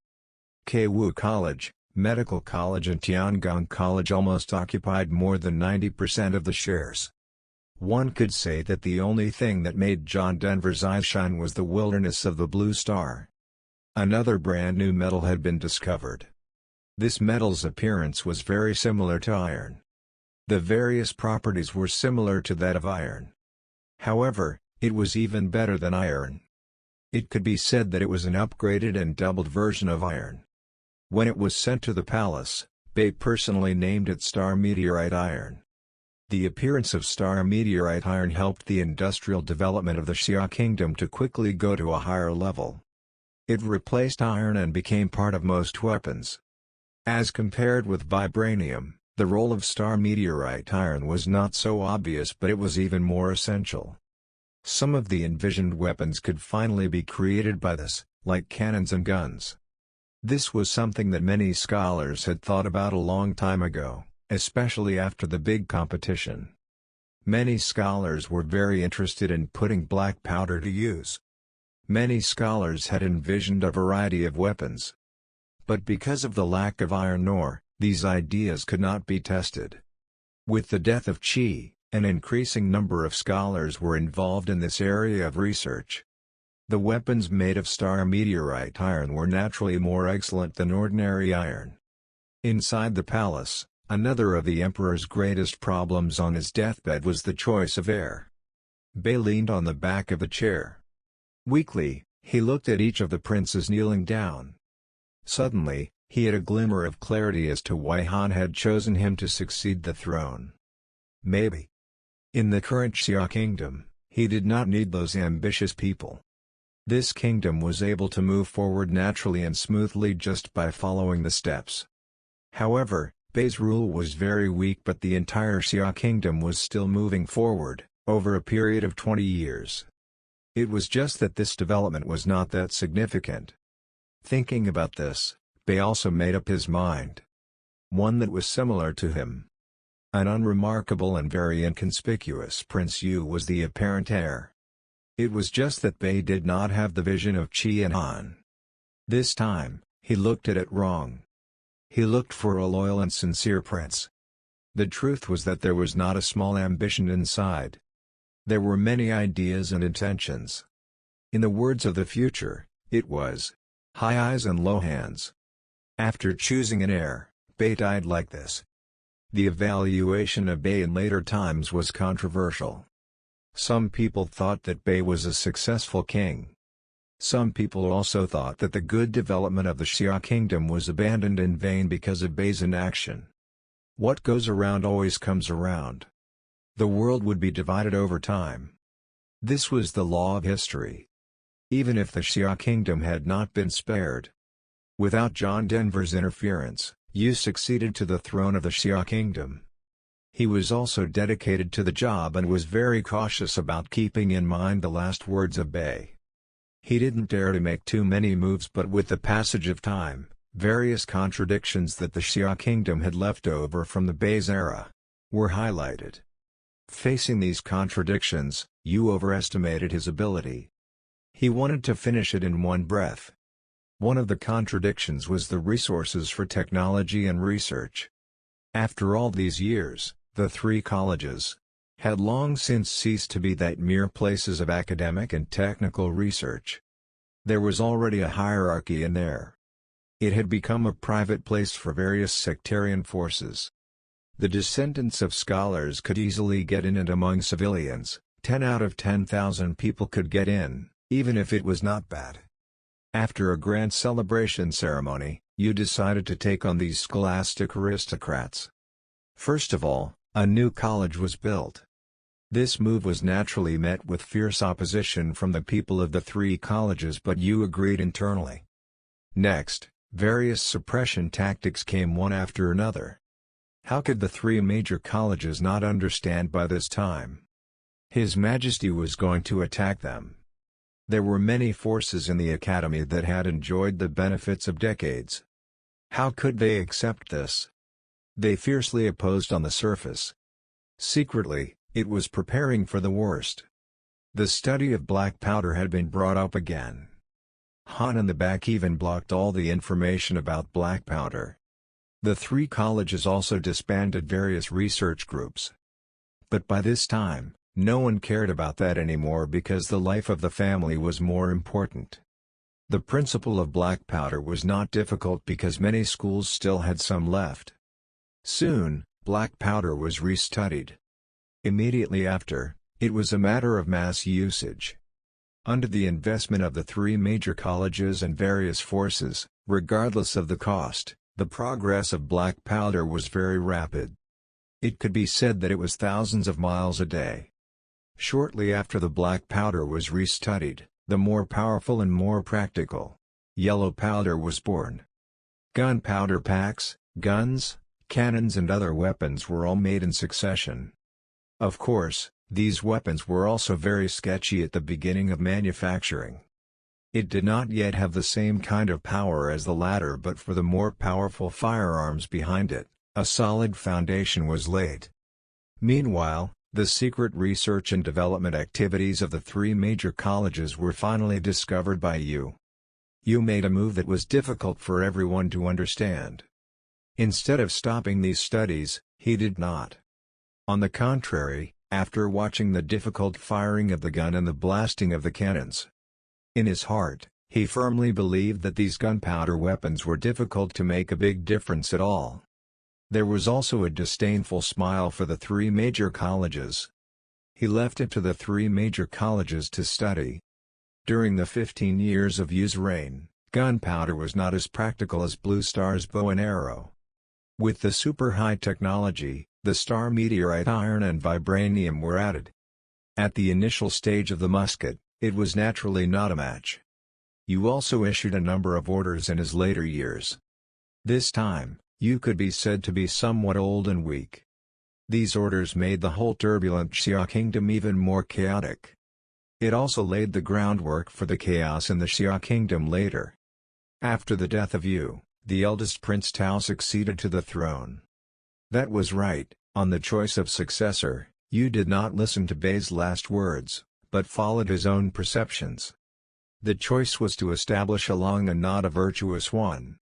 The eldest prince was not only talented but also ambitious, in addition, very spoiled.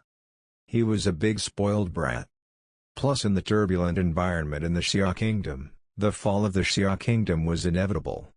Is it finally coming? No matter how brilliant the dynasty is, it will eventually come to an end. Seeing this, John Denver let out a sigh. He also did not interfere. This was the normal law of the evolution of things. The current Xia Kingdom was like a pool of dirty water, but there was hope for change. At the same time, on the second continent, six-legged python in action also became more frequent. They began to repeatedly invade Dong's territory and were constantly provoking it.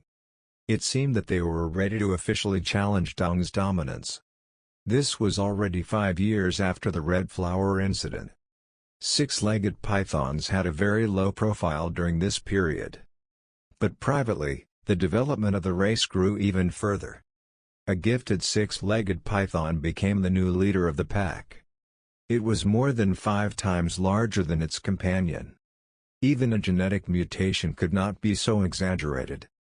The reason was that 5 years ago, the one red flower obtained by the six-legged python was fed to this leader. In 5 years, it continuously got bigger and bigger. In the end, it broke the limit of the race of the six-legged python. Finally, by the end of the day, this super six-legged python sensed that the time had come. The ambition hidden in his heart began to stir again. Once again, the road to supremacy began for this group. On the second continent, six-legged pythons were like a flock of chickens. Wherever the six-legged pythons passed, everything avoided them.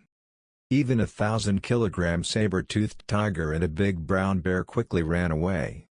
The super six-legged python led the other pythons and came to the largest leg. Dong was still in its prime at that time.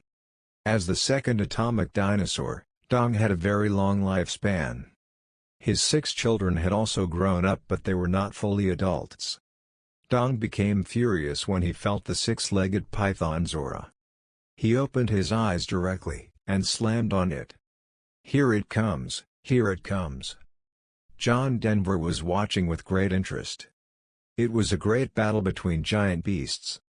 This time, the body sizes of Dong and the super six-legged python were comparable.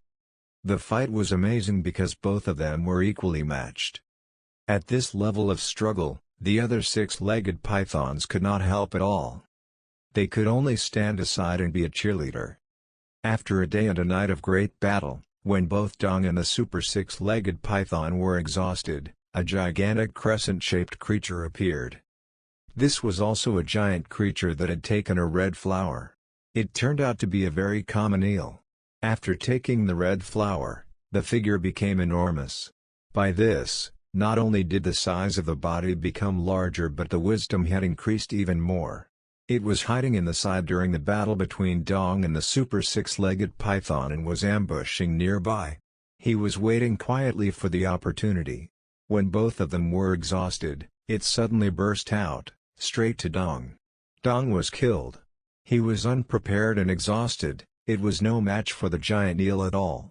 After being tackled to the ground, he struggled desperately for a few moments. But then, he was killed by this giant eel. After killing Dong, the giant eel did not stop and turned to the super six-legged python on the side. The super six-legged python couldn't even run away because it didn't have much strength either. It also followed the footsteps of Dong in this battle of the behemoths for supremacy. But before dying, Dong let out a roar that resonated through the sky. This was a warning sound for the 6 atomic dinosaurs. After that, the giant eel claimed the entire continent and constantly hunted the race of six-legged pythons. From nearly 200 six-legged pythons in their heyday to the last, there were only a few left to hide everywhere like bereaved dogs. On the cliffside, they were facing the giant eel coming after them. A six-legged python took 2 small pythons and pushed them down into the sea. That six-legged python was killed by the giant eel. The giant eel looked at the small six-legged python that sank into the sea but did not dare to chase them down. There was something odd with these 2 small pythons. One of them had 2 heads while the other one had too many teeth. After settling the six-legged pythons, the giant eel's gaze was directed to Dong's 6 atomic dinosaur offspring. However, the giant eel searched for a long time but still failed to find the whereabouts of the 6 little ones. At the same time, other races had also evolved on this ground. Back then, the creatures that had taken the red flower gradually grew up and ambushed in the shady forest. They were getting ready to launch a surprise attack on the giant eel at any time. The giant eel seemed to sense the crisis, so he restrained his actions. Gradually, peace had been restored on the second continent. This peace lasted for half a century until a new intelligent race was born. Seeing nothing major happening on the second continent, for the time being, John Denver could only turn his gaze back to the first continent as well. In the first continent, the environment was excellent in most of the places. It was perfect for human habitation. At that moment, the blue star was not very big. The main reason why the population kept growing was that the conditions were much better as compared to Earth in his previous life. However, what often destroys a dynasty was not a natural disaster, it was a human disaster. The Xia Kingdom was unaware of it, and it also lasted for hundreds of years. When it came to Tao's generation, The atmosphere of the whole Xia Kingdom had slowly begun to change. There was a long-lasting peace, plus there were no external threats. It could be said that singing and dancing were too peaceful. Academic research became more and more painful. Gradually fewer and fewer people worked on it. Entertainment's spiritual life gradually became the mainstream. Casinos, restaurants, taverns, and so on, business was getting more and more prosperous. Even Tao, the emperor, was also obsessed with parties and banquets. There were more and more concubines in the harem.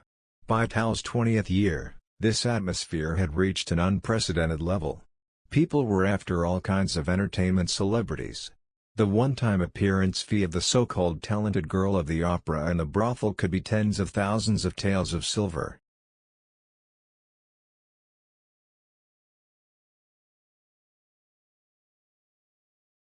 It was more than a year's salary of an ordinary scholar. Under the surface of this prosperity, it was also surging in the dark. Tao did not suppress the three colleges, but the three colleges had not forgotten the previous generation of Yu's attacks on them. In the dark, the research on gunpowder had never stopped. In this same year, a new type of firearm was invented. It immediately replaced the front musket and became mainstream. This was matchlock. Its appearance and popularity had truly changed the mode of war. The earlier batch of muskets had a hole in the back of the barrel and shooters needed a gun in one hand. One hand held the incense to ignite the firing charge inside the musket. It was clear that this method of holding the gun was very unstable, and it was also impossible to aim. The structure of the matchlock gun was very simple. All it took was a gunman holding a simple trigger underneath the body of the gun, linked to a brace that held the fire rope. When pulling the trigger, the fire rope would be sent to the medicine pool. The ignition of the primer in the pool would subsequently ignite the launch charge in the chamber through the pilot hole. Then the gun would shoot bullets with the shooter holding the gun steadily and aiming. The accuracy was greatly increased by the invention of the matchlock gun. In this era, the conventional weapons of the Great Desolate Army were still bows and arrows. Those bows and arrows were made of star meteorite iron, and they were very strong. Not to mention, a few of the elite would also add vibranium. It was even more scary by adding vibranium. Still, it was not something that muskets could fight against, but the invention of the matchlock gun was kind of a start, at the very least. It let the research scholars hope. Tao did not suppress the three colleges, but he didn't pay any attention, and the allocations were getting less and less every year. The scholars had become less popular with changes in the social atmosphere. There was no qualitative leap across disciplines. Many scholars changed their careers. They told random stories and became celebrities. They could earn a decent appearance fee by this. It doesn't smell good. A painstaking research work did not produce any results. In the end, they didn't even have money for their wives. Scholars were in turmoil, but they could only hold back for now. Tao's 27th year was an important year. This year, improvements to the matchlock took one step further. The flintlock was born in that year. This was a better firearm than the matchlock. It was based on the principle of clamping a piece of flint in the jaws of a hammer. An anvil was arranged at the edge of the fire transmission hole. When shooting, one only had to pull the trigger. Under the action of the spring, it would hit the flint heavily on the edge of the fire door and a spark would emerge to ignite the gunpowder. The emergence of the flintlock rifle greatly simplified the firing process and improved the firing rate and shooting accuracy. It was also extremely easy to use. In addition, it didn't cost much and was easy to produce in large quantities. This kind of weapon had a bright future. Its appearances drew the attention of many people from all three colleges. Later that night, the first flintlock gun with documentation and maker disappeared. Almost anyone could guess that it must be some big man who hid it. After a fruitless fight, an angry scholar took the matter straight to Tao. Tao was spoiled, but his brain was not a muddle. After hearing the story, he just knew the seriousness of the matter. Just in time, there were many ministers who could not bear to see the three academies as nobles. Tao had a hot head, so he directly gave orders. The case was made into a major rebellion case. Almost all the principals of the three academies were arrested and thrown in jail. The truth of the matter was, the man who stole the flintlock was not a certain power, nor was it any ambitious person, but he was just a scholar with the same philosophy as Xi. He also thought that this was a weapon of the devil. According to him, it should not exist in the world. When he saw a bunch of friends and teachers being taken away, he was scared and handed the flintlock rifle over to an officer. The officer owed a large debt for his time at the casino. With a ruthless heart, the flintlock and related information was sold out to a casino owner. This casino owner was very close to one of the vice presidents of the three colleges. The casino owner was a loyalist. He immediately went to the vice presidents of three colleges who had not yet been arrested. Together these people decided to rob the prison. The flintlock gun was mass-produced in a very short period of time. After 1 month, the casino owner with men and flintlock raided the prison of the Ministry of Punishment in the night. The power of the flintlock caught the guards off guard. No one expected a jailbreak either. There were not even a lot of soldiers here. The result was no surprise. All the scholars and other prisoners escaped, but while leaving the great desolate city, they were pursued by the city guards. After a fierce battle, the crowd scattered to escape. Tao was furious when he got the news, so he ordered an all-out pursuit. Most of them were captured, a small number of them escaped with flintlock guns without knowing where to go. Under the wrath of Tao, all three colleges were closed. The scholars also withdrew their names one by one. This incident became the fuse that turned the Xia Kingdom from prosperity to decline. After losing a large number of scholars, various areas of the Xia Kingdom were no longer developing. Instead, it gradually regressed and Tao didn't care that much. There was wine to drink, there were beautiful women to enjoy, there was dance to do. As for the scrupulous things, what's that? After 31 years, the extravagance of the entire Xia Kingdom became more and more serious. Social conflicts were very sharp. The upper class feasted with wine pools and meat forests, while the people at the bottom couldn't even get a full meal. It was the same as the last years of the feudal dynasty in his previous life.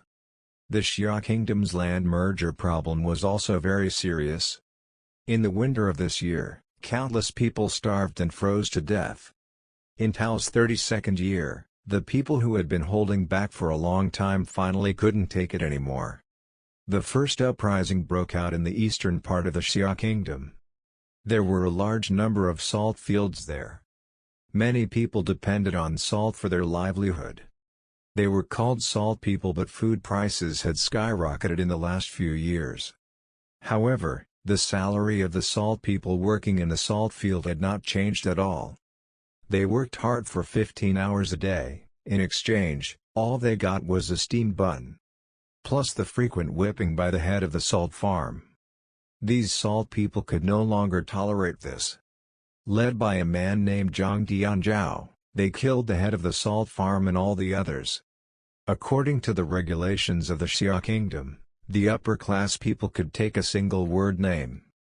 Lower-class people could only take two-word names.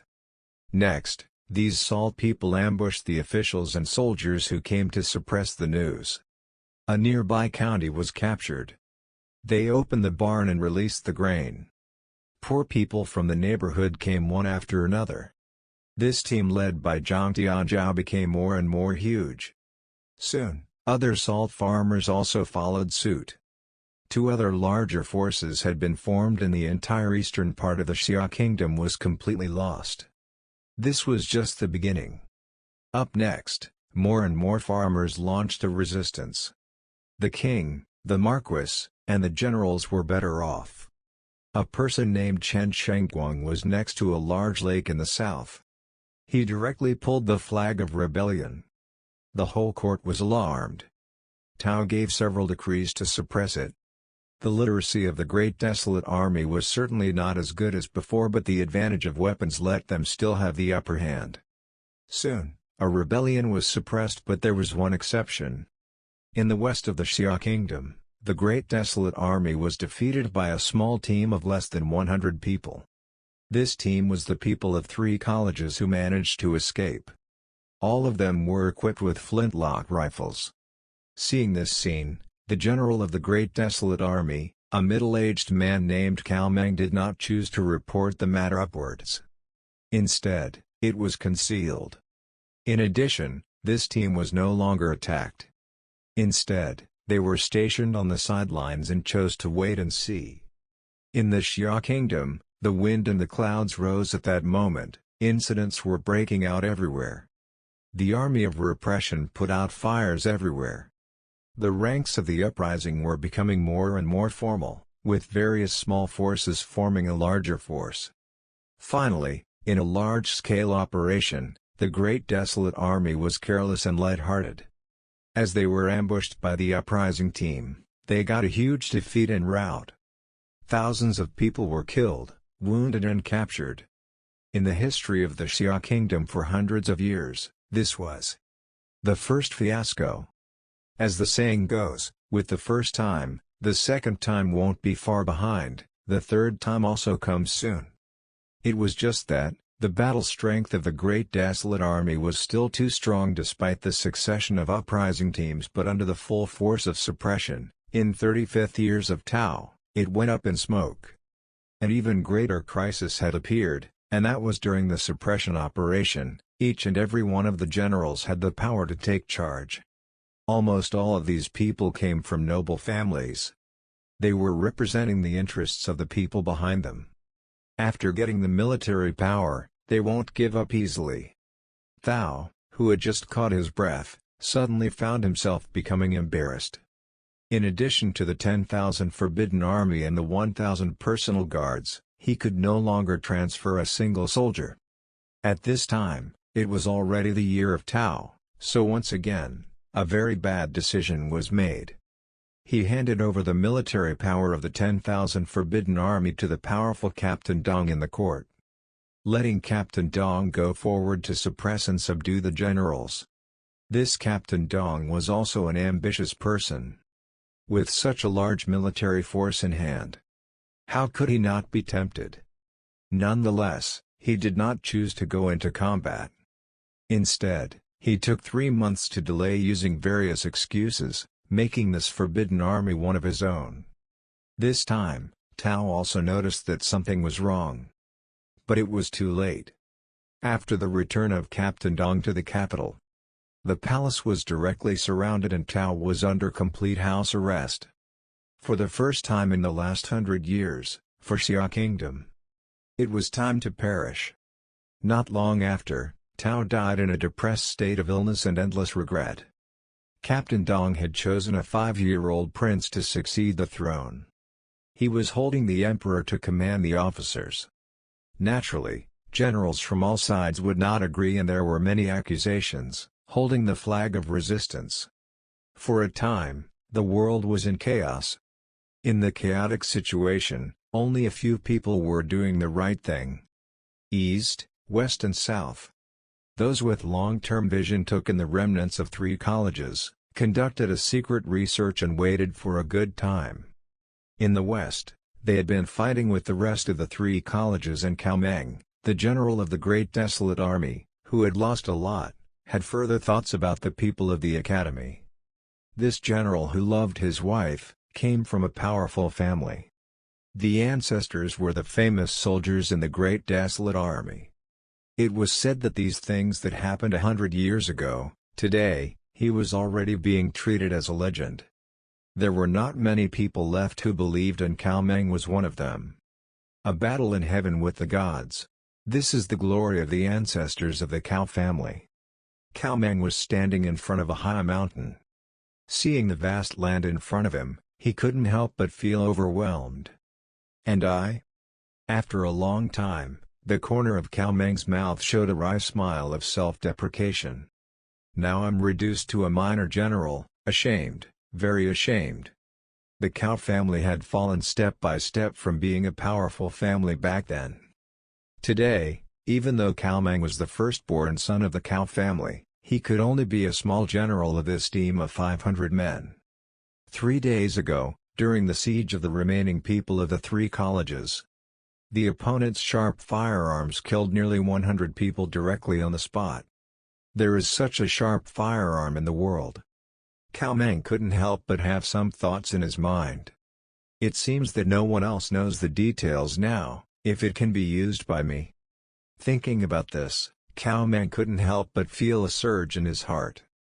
At the same time, in the southwest, with the fact that Dong was in charge of the dynasty and had installed a puppet emperor, people here were against it. Local officials and large clans were even more so. They did not recognize this 5-year-old puppet emperor. Instead, they elected a royal themselves. This member of the royal family was named Xiata. He was the uncle of the 5-year-old puppet emperor today. Xiata was over 40 years old and was loyal and benevolent. He was quite beloved by the local people. As this news came out, it also attracted a lot of people to join. Among them, there were just 2 good men. A long beard and red face, nearly 2 meters long. His name was Guan Chengyun. A black-faced, short-bearded man with an extremely large physique. His name was Zhang Fei Cao. The 3 men met at once. It was a 3-pronged fight. That day, in the inner courtyard, the 3 of them walked and chatted after dinner. "Brother." Zhang Fei Cao scanned the surroundings. Seeing that there was no one around, he lowered his voice and said, "I can see that these individuals are actually making our elder brother emperor for their own interests." Neither Xiata nor Guan Chengyun said anything. The 2 of them were not stupid. They had long been aware of this truth. "Third brother, be careful." Xiata was a very cautious person, he didn't dare to talk about it. Zhang Fei Cao coldly snorted and said, "See, these guys have long been displeased. Why should my brother be their puppet? My second brother and I have brought dozens of good men. As long as you raise your arms outside, it's not difficult to recruit hundreds of good guys, why should you be afraid of them?" "Third brother." Guan Chengyun glared at Zhang Fei Cao and said, "Don't be impulsive, we are under heavy surveillance here, and every move will be noticed. It's no problem if you want to recruit hundreds of good guys. But how would you bring them back?" This. Zhang Fei Cao couldn't help but frown. "That's right."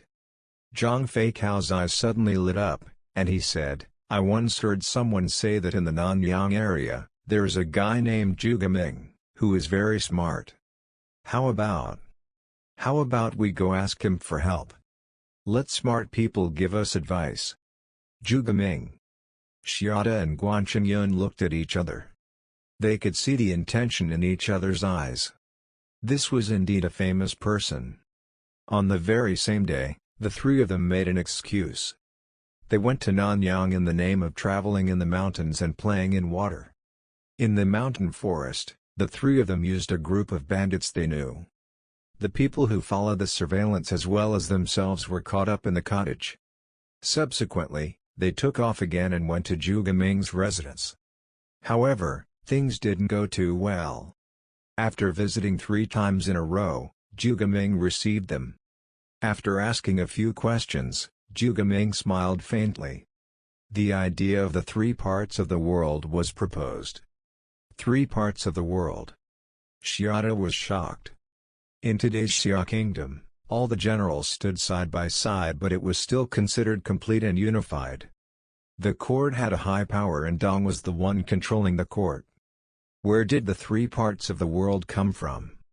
From this situation, from the geographical point of view, this future world. Zhuge Ming smiled and said, "It will definitely be 3 parts." Zhuge Ming's finger pointed to 3 locations on the map, which were north of the Xia Kingdom, the south. They were scattered in all directions, fleeing to all places. East, west, south, north and more remote locations. When Cao Meng met this team, it was the biggest team in the south and in the capital city of Xia Kingdom, next to a wide river named Desolation River. That river was also the longest and largest river in the entire first continent. There were natural dangers of the Desolation River. Xia Kingdom's management of the south had always been inadequate, especially after the world fell into turmoil. The local people here directly expelled the court officials. Although it did not become a country of its own, it was pretty much the same. Among the locals, the largest clan had the surname of Sun. The patriarch of this generation was called Sun Quan. He took over the position of the patriarch at a young age and did a great job. He was very prestigious in the clan. Outside, his popularity was also very high. He was elected as the co-leader of the local people, and Sun Quan was not the same as other local people. He loved to read, especially the books that had been passed down from the three colleges, and the various contents recorded therein. Let Sun Quan be amazed. There is such a weapon in this world. Sun Quan saw a book about a powerful weapon called the sound-absorbing arrow. He could not help but yearn for it and looked at the long bow hanging on the wall. It was supposed to be his favorite, but now the contrast didn't smell good anymore. This weapon. The great desolate army back then only had the manpower. No wonder Emperor Qi was able to subdue the entire world. The more Sun Quan thought about it, the more emotional he became. Because in the era of Qi, a lot of research happened. A weapon like a sound-absorbing arrow was produced in that era.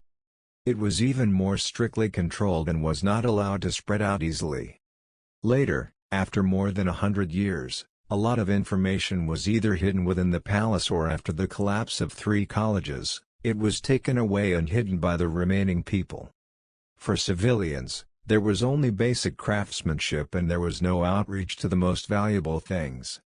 That was an important reason why Xia Kingdom's technology development was very slow for over 100 years. It was still ideologically backward. Even if there were colleges, the three colleges were also shabby. It was either passed on to the family or passed on to the student disciples. There was no way out. Not to mention the locals, who were separated by the desolate river. There were not even many people who could read. Such things for them were like a fantasy. If I could get this kind of weapon. Sun Quan's eyes were full of yearning. Unfortunately, he was also aware that even if there was such a craft in the world, it would be very far from this remote place. Patriarch. This time, a soldier quickly walked in. "What's the matter?" Sun Quan asked. "There are a few beggars shouting at the door, saying that they are people from those three colleges in the great desolate capital and want to see the patriarch. Should they be driven away?" "From three colleges?" Sun Quan was startled and immediately said, "No, invite them in." That was it. A part of the people of the three colleges was taken in by Sun Quan in the south. This time, the situation in the world was not obvious. Captain Dong, who held the reins of government, had a heavy weapon. That was still the strongest side, and other forces were like a cat and a dog in general. Although the number was large, there was no superior. Cao Meng, Xiata and Sun Quan invited the remaining people from the three colleges. Almost no one paid attention to this. In the eyes of most people, what good could these nerds do? However, soon, the people of the three colleges told the world with facts. They were not only useful. In addition, they were also crucial. With the full support of Cao Meng, Xiata, and Sun Quan, these hundreds of scholars burst out with amazing energy. Many important theories and research were born in this time period. For example, the word science appeared for the first time and it was gradually accepted by everyone. Analytic geometry was created by a scholar. Mathematics became an official subject. Of course, due to the change in time, practicality had the upper hand, especially in the manufacturing of various weapons. The flintlock was modified again and again. Things like guns were also developed and further developed. As for the sound-absorbing arrows that Sun Quan had in mind, technically, it was not difficult, but the point was that vibranium was needed as a material. All of it was stored in the palace treasury. Naturally, there was no way to make it. After seeing one result after another come out, Cao Meng, Xiata, and Sun Quan were overjoyed. In order to recruit better talents, they started to build their own academies without a second thought. The effect was also quite good. It attracted aspiring people from all over the world, as well as scholars or descendants of scholars who were originally hiding. These people joined, stimulating the advancement of various areas of technology. This period was quite popular in the history books. It was as if a long drought had been met with sweet rain, letting the various disciplines that were going downhill get back on the right track, and laid a very important solid foundation for the first technological explosion later. In the southwest where Nanyang was located, Xiata asked, "What Mr. means is that in the future, there will be 3 rulers in the world, who will dominate these 3 regions." Zhuge Ming revealed a hint of profound speculation. "That's right," Xiata said, "but I'm still a caged bird." Xiata was eagerly looking forward to the general trend of the world. While thinking about his current situation, he couldn't help but sigh. Zhuge Ming smiled but did not say anything. Xiata couldn't help being anxious, and asked directly, "Do you have a good strategy, sir?" Zhuge Ming did not speak. Instead, he lifted his pen. On the white paper on the table, he wrote down 2 words. K-Wu. K-Wu. Xiata, Guan Chengyun and Zhang Feikao were very puzzled. "This is a history book of the Xia Kingdom, you can read it if you have time." Zhuge Ming handed over a book. After sending off guests, Xiata, who returned to the residence, scratched his head. He couldn't understand it. This seemingly powerful Zhuge Ming. What the hell does he mean? What is the meaning of the 2 words K-Wu? Xiata couldn't understand for a while. He could only pick up the history book given by Zhuge Ming and read it carefully. The history of the Xia Kingdom was not long. The most exciting part was naturally about the first Emperor Desolate and the second Emperor Qi. These 2 people were saint-like figures in the hearts of all the current people. After reading the story of Desolate and Qi, Xiata suddenly felt something. Does this Mr. Zhuge means that I should follow the example of the 2 saints and learn from their practices? It had to be said that Xiata's patience was still enough. His comprehension was not bad either.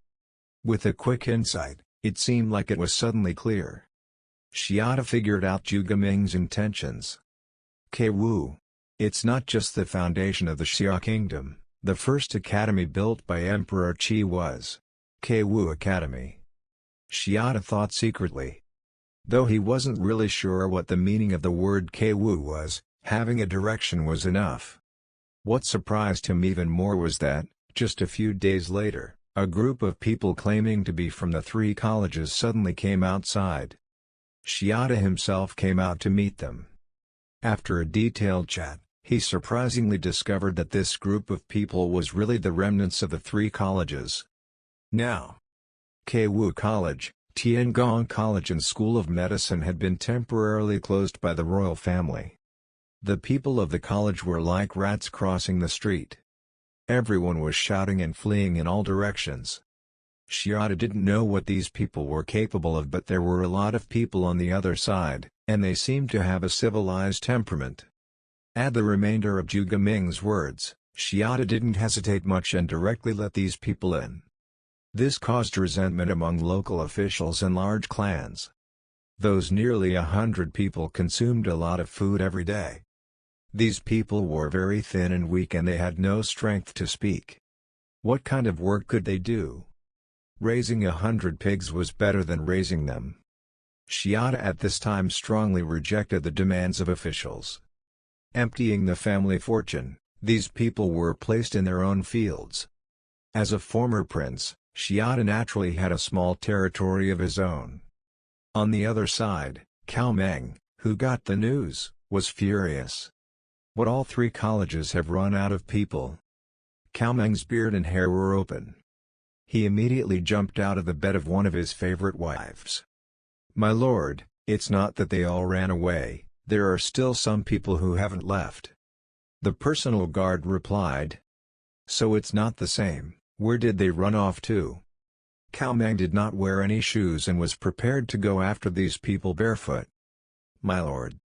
The personal guard immediately blocked. "They have long gone and should be dozens of kilometers away now. It is too late to chase." "Do you have any idea where these people are running off to?" Cao Meng asked. "I heard from my predecessors that they were going to the southwest. To Xiata." The personal guard cautiously said. "That's ridiculous."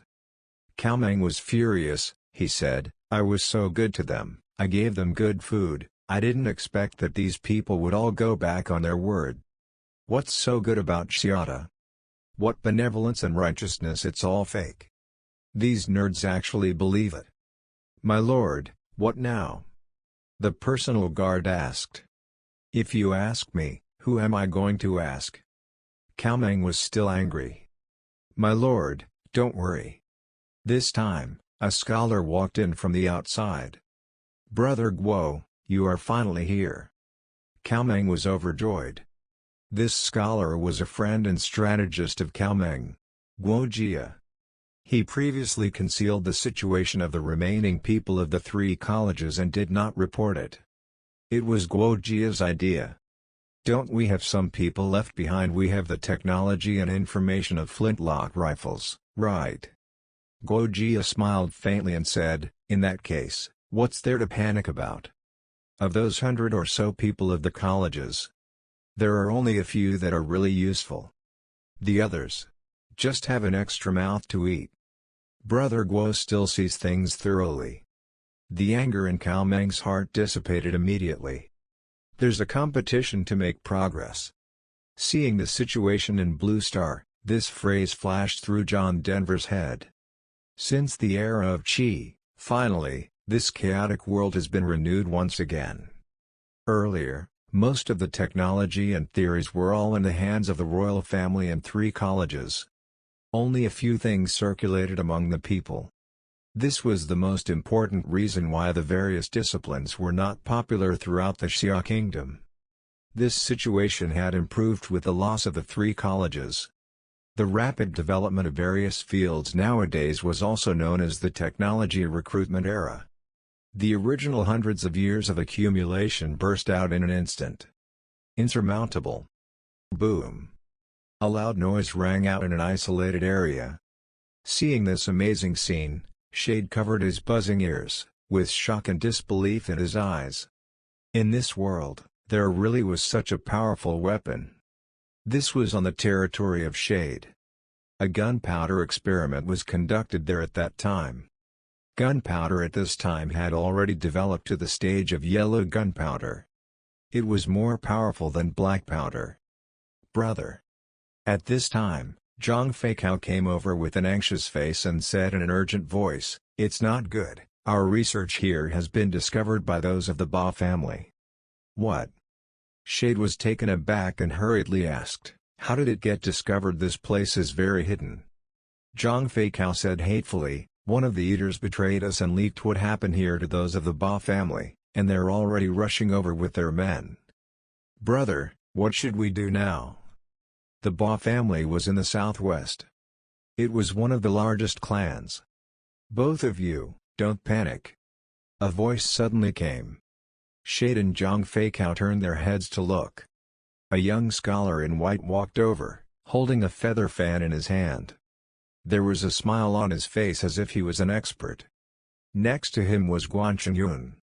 "Mr. Zhuge, you're finally here." Shade was overjoyed. This young scholar in white was Zhuge Ming of Nanyang.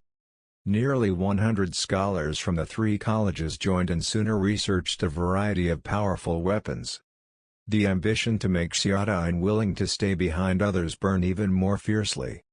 Yesterday, Xiata sent Guan Chengyun to ask Zhuge Ming to come out of the mountain, to be his advisor. He didn't expect him to arrive today. "Mr. Zhuge, what should we do about this? The people from the Ba family are coming to us soon." Zhang Feikao was impatient, so he asked immediately. Zhuge Ming smiled faintly and picked up the feather fan and fanned it, but he did not answer immediately. Instead, he turned his head and swept his eyes over the flat ground where the explosion had occurred. He smiled and said, "Brother Shiata, with such a weapon, why to bother with those people?" "Mr. Juga, you mean?" Shiata's eyes widened as he realized. Jugaming smiled faintly. There was no sound anymore. Shiata, who was always used as a puppet by local officials and big clans, reversed at the same time by using yellow gunpowder. He set up an ambush for the Ba family and the 500 soldiers who stormed over. It was blown to pieces on the spot. Under Jugaming's suggestion, Shiata did his best to mobilize as many men as he could. A team of 500 people directly charged toward the largest city in the southwest region, Bajau City. Taking advantage of Bajau City's lack of defense, they defeated 3 hastily arriving armies in a row with the power of gunpowder and flintlock. Finally, the city lord's mansion was breached. The local officials, the Ba family and a few other large clans, were all captured. They were executed on the spot. If you want to fight for supremacy in the world, you can't deny the benevolence of a woman. These were Jugaming's words of caution. Shade closed his eyes. After struggling and hesitating for a long time, he personally ordered the execution. After these people had just been eliminated, the other forces quickly surrendered. No one dared to resist. Shiata successfully took over the entire Bajau city and became the lord of the southwest region, but because of the bloodshed, it still aroused the dissatisfaction of some local people in the southwest. This was also an afterthought, in the midst of the chaotic world. Shiata was assisted by scholars and Jugaming, and he took the lead in the race for supremacy. "My lord, if we want to pay the least price and win this Xiliang city, we have to wait a little longer." Inside the tent, Guo Jia was pointing at a map and said that to Cao Meng. "Do we have to wait?" Cao Meng looked anxious. He kept walking around and said, "In the southwest region, Shiata has already occupied Bajau City, can I wait any longer?" As for Shade, Cao Meng had always looked down on him. Although the other party was the uncle of the current emperor, there were a lot of royal disciples in the previous generation. The name of this royal uncle was not worth anything. Cao Meng himself was the eldest son of the Cao family of this generation. He considered himself competent. He was just a small general because no one appreciated him. This trip to the southwest region to suppress the rebellion gave Cao Meng a once-in-a-lifetime opportunity. "Don't rush, don't rush," Guo Jia said, "there's no rush for the great cause of the world, let alone. Xiliang City has many strong soldiers. If we fight recklessly, even if we can win in the end, it would be a tragic victory." Cao Meng was helpless. Although he was anxious, he was still more receptive to the opinions of others. He could only endure it for the time being. 3 days later, the opportunity finally came. The lord of Xiliang City went out to fight the bandits, and these so-called bandits were Cao Meng's men. The time had come. Cao Meng led more than 600 of his men straight to Xiliang City.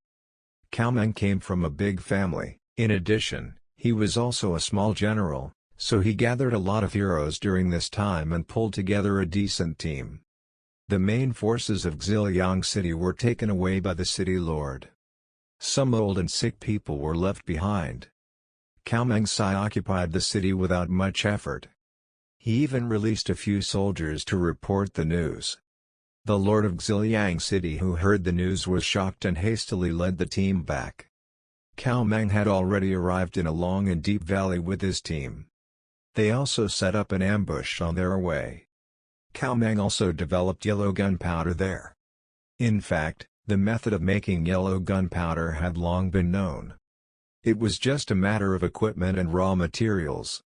With the full support of Cao Meng, it was naturally produced quickly. Flintlock rifles were even more than 100. The army of Xiliang City had a total of 2,000 men, but after being caught off guard, nearly half of them were killed and injured by gunpowder on the spot. Subsequently, again, under the powerful attack of the flintlock rifle, they could not resist at all. Even the lord of Xiliang City was hit by a bullet in the neck. It didn't take long for him to die. The remaining soldiers of Xiliang City dismounted and surrendered. Ha ha ha ha.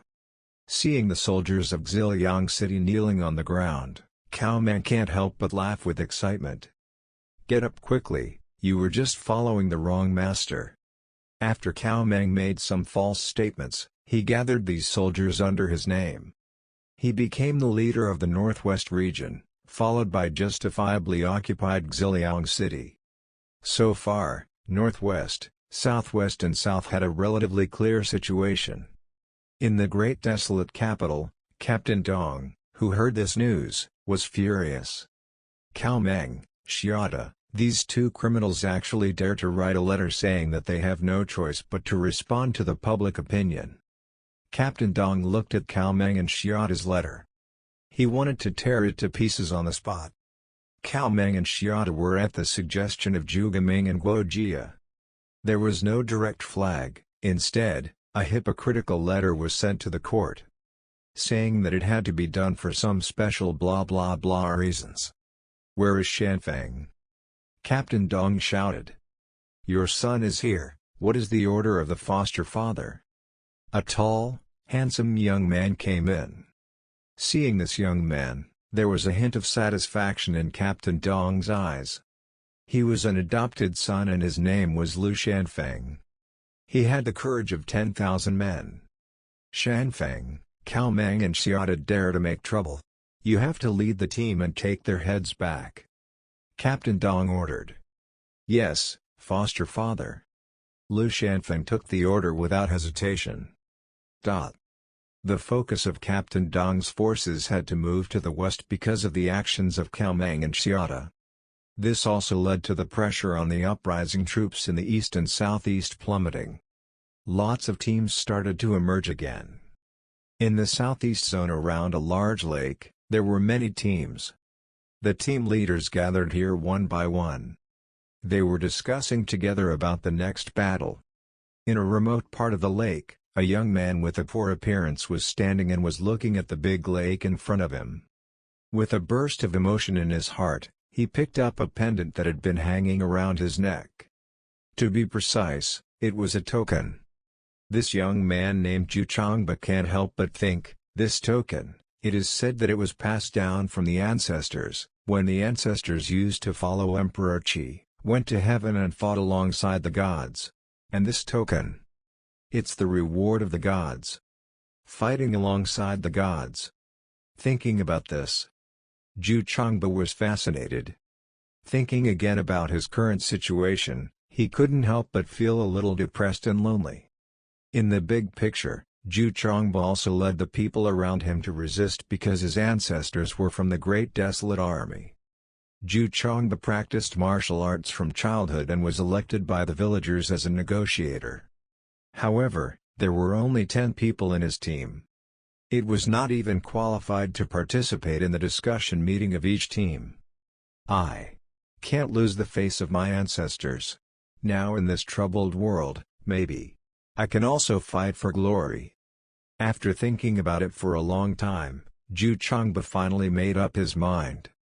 He left the small team of only a dozen people and walked toward a high mountain near the lake.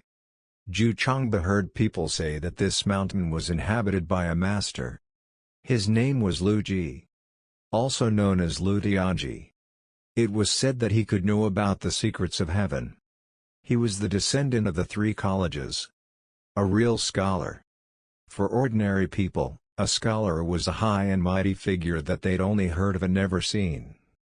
In the mountains, next to a mountain stream, Zhu Changba met the legendary Lu Tianji. This was a thin man. His appearance was mediocre. However, the aura of a powerful person. But let Zhu Changba be sure at a glance that the person in front of him was Lu Tianji. I just heard birds chirping and it turned out to be a guest. Lu Tianji seemed to have anticipated Zhu Changba's visit. He was not surprised at all. Scholar Lu. Zhu Changba bowed respectfully. Lu Tianji waved his hand and said, I am no longer a scholar, the word scholar has become history, and now I'm just a village folk. Besides, Lu Tianji looked at Zhu Changba and said, do you know what a scholar is? I heard from my ancestors that scholars used to be the wisest and most respected group of people in the Xia Kingdom. Zhu Chongba replied. Your ancestors were in the Great Desert Army. Lu Tianji glanced at the token hanging on Zhu Chongba's neck, a slight light flashed in his eyes. Exactly. Zhu Chongba responded with some pride. Then what are you doing here? Lu Tianji asked. Zhu Chongba hesitated for a while, but still said, I want to ask you to help me. Help you? Why should I help you? Lu Tianji smiled slightly and said, you are just a small leader with only a dozen people under your control. Hearing this, Zhu Chongba froze at once. After a few moments, Zhu Chongba looked at Lu Tianji and said solemnly, I know some things about you. If you can help me, when I can win a place to live, it will certainly reopen the college and let you become the leader of all scholars. Zhu Chongba's dream at this time was still about growing the team. He was trying to pull together a few hundred people and was trying to occupy a small county. That would be satisfactory. After hearing Zhu Chongba's heartfelt words, Lu Tianji smiled slightly and said, you can invite me out of the mountain if you want, but you have to find 10 scholars first. 10 scholars. Zhu Chongba couldn't help but stare in disbelief. Finding one scholar was 1,000 times harder than finding normal people. How he was going to find 10 more? However, to restore the glory of the ancestors, Zhu Chongba gritted his teeth. He nodded heavily and said, okay, Mr. Lu, wait for my good news. After saying goodbye to Lu Tianji, Zhu Chongba went down the mountain with a team of a dozen people. He no longer fought for the territory, instead, he began to search for scholars that were almost impossible to find. Ha ha ha. Look at those guys, all of them are worse than beggars, and they actually say that they are from 3 colleges, or what? Scholars. It really made me laugh. On the first day, Zhu Chongba met a general who was escorting the people on the road. In this era, this kind of human trafficking business was growing. This general was from the neighborhood. He was Chief Chen's general with the largest number of people in the team. If it wasn't for the fact that these people's skin looks white, I wouldn't even have them. This general spat out. Zhu Chongba looked into the cage on the carriage on the back. There were people inside, with thin and yellow faces, dirty faces, and looked nothing like beggars. They were young and old alike. Zhu Chongba felt the aura of these people, while he was looking at them. Their aura seemed to be somewhat similar to Lu Tianji. What's the price for these guys? Zhu Chongba immediately asked. 1,000 taels and take them away. The general glanced at Zhu Chongba with disdain. 1,000 taels. Zhu Chongba suddenly lost his voice. He simply could not come up with that much money. He looked at the people inside. Zhu Chongba gritted his teeth and made a bold decision in his heart. Later that night, Zhu Chongba led the team's subordinates and attacked the team. They robbed everyone. Chief Chen, who heard the news, was furious. He sent people after them, but Zhu Chongba fled with his men all the way to the deep mountains. Seeing this, John Denver knew that this young man named Zhu Chongba had already taken the most important first step. As for the later developments, John Denver didn't take a closer look. His eyes moved to the second continent. At this time, on the second continent, after decades of evolution, a new kind of intelligent race was born. On the second continent and the first continent where the Xia Kingdom was located, the environmental gap was huge. It was completely different, thus, many new and exotic species were born. As the area of the blue star became larger, it also gradually showed its unique talent. At first, the evolution of Blue Star was almost the same as that of the Earth in his previous life, but by the end of the day, it was getting more and more different. One could say that the Earth in his previous life was a planet of mediocre talent. The birth of the species was relatively common. The only thing that impressed John Denver was the water bear creature. On the second continent, even without the atomic dinosaur that John Denver threw in, there was still a large number of uncommon species. In the beginning, John Denver realized that a new species of intelligent life might arise here. As a result, the first continent was undergoing an extremely fierce battle for the world, while on the second continent's side, a new intelligent species was officially born. Unsurprisingly, just like human beings, they were not generated out of thin air. It also evolved from a primitive creature of some kind, step by step. This intelligent species, the most primitive, comes from a marine creature similar to the ice sea angel. Due to the extreme similarity, John Denver directly named it the ice sea angel. Ice sea angels lived in the middle of the ocean. Their whole body was transparent and looked very beautiful. They wander in the water, like an angel floating in mid-air. Their transparent body had a red digestive part that looked like a fiery red heart.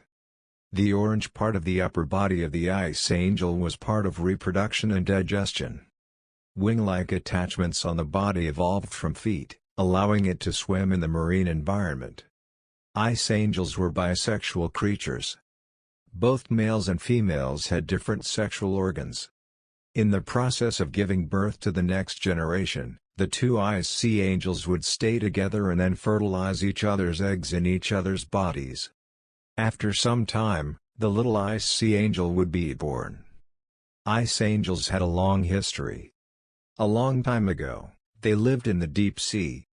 With the increase in the size of the blue star and the change in the environment, ice sea angels also began to evolve slowly. It gradually evolved toward the next form. It was like the transformation of an ancient ape into an ape-man. This next form was ice sea jellyfish. It was not really a jellyfish, but because of the many similarities with jellyfish, John Denver directly gave it this name. The ice jellyfish had evolved new characteristics on the basis of retaining many characteristics of the ice sea angel. Normally, the ice sea jellyfish were like any other creature. It developed and lived in the normal way. It could also be born, grow old and die in the traditional way, but when they suffer from starvation, physical damage, or other sudden crises, it could take a more unique approach. Ice jellyfish could transform themselves into droplet-like cysts. From this cyst, it continued to develop into the primitive life form, and then it could grow again into hundreds of adult ice sea jellyfish. In a sense, it could be said to be immortality, but it was not really immortality. In fact, it was transformed into a new life. It was like a human cell dividing into countless individuals. The real reason for the transformation was a huge pressure to survive. As the ice sea jellyfish had very little combat power, it was the target of many predators to devour at will. Immortality for them was helpless and sad. So, a part of the ice sea jellyfish chose to continue to evolve and successfully evolved into the third stage. The ice sea jellyfish possessed a lot of intelligence. It was almost the same as the killer whales on Earth in his previous life. That time they evolved into a really intelligent race. They broke away from the appearance of ice sea jellyfish and crawled out of the sea. As they came to land, a new intelligent race was officially born. This species retained most of the characteristics of the first two stages. They had a translucent shape. The way of development was also passed down because the overall shape was very similar to a water drop. So, John Denver named them water droplet people.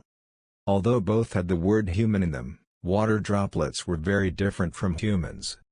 The way they produce offspring was somewhat peculiar. By having sex with the opposite sex, the organic matter that makes up their bodies would fuse together. 2/3 of this material would provide energy for biochemical reactions, while another third of the cells would be completely renewed and would generate a new body. The new body would split into 3 to 5 young individuals.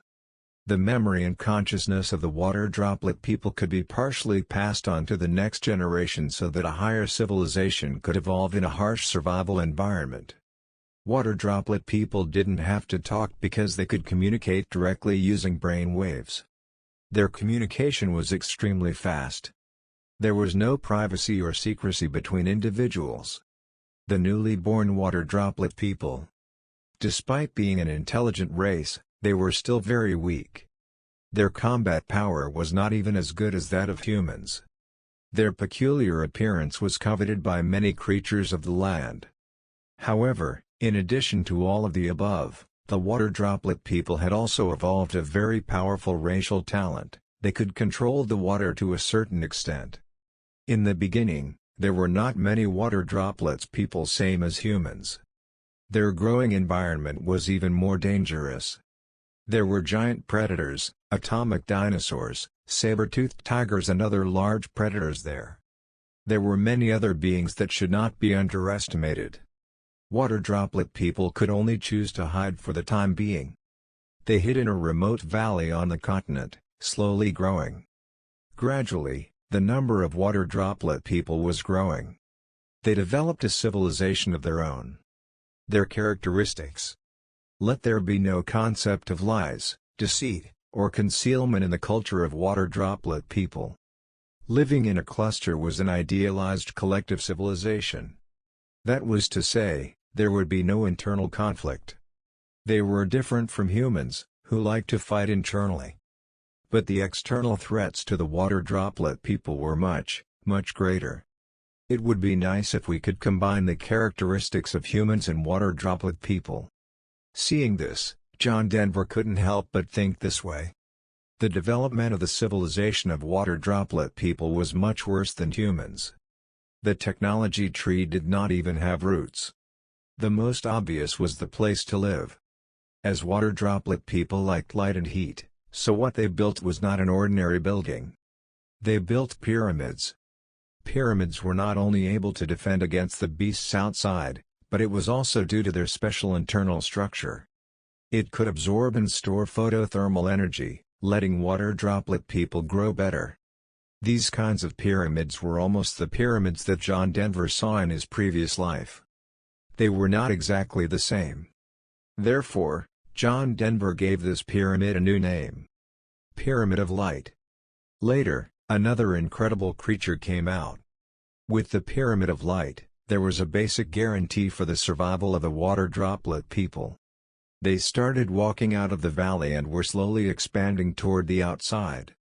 Some creatures on the second continent also discovered this strange intelligent life. Among them, there was that terrifying giant eel that killed atomic dinosaur Dong and the six-legged python just a few decades ago.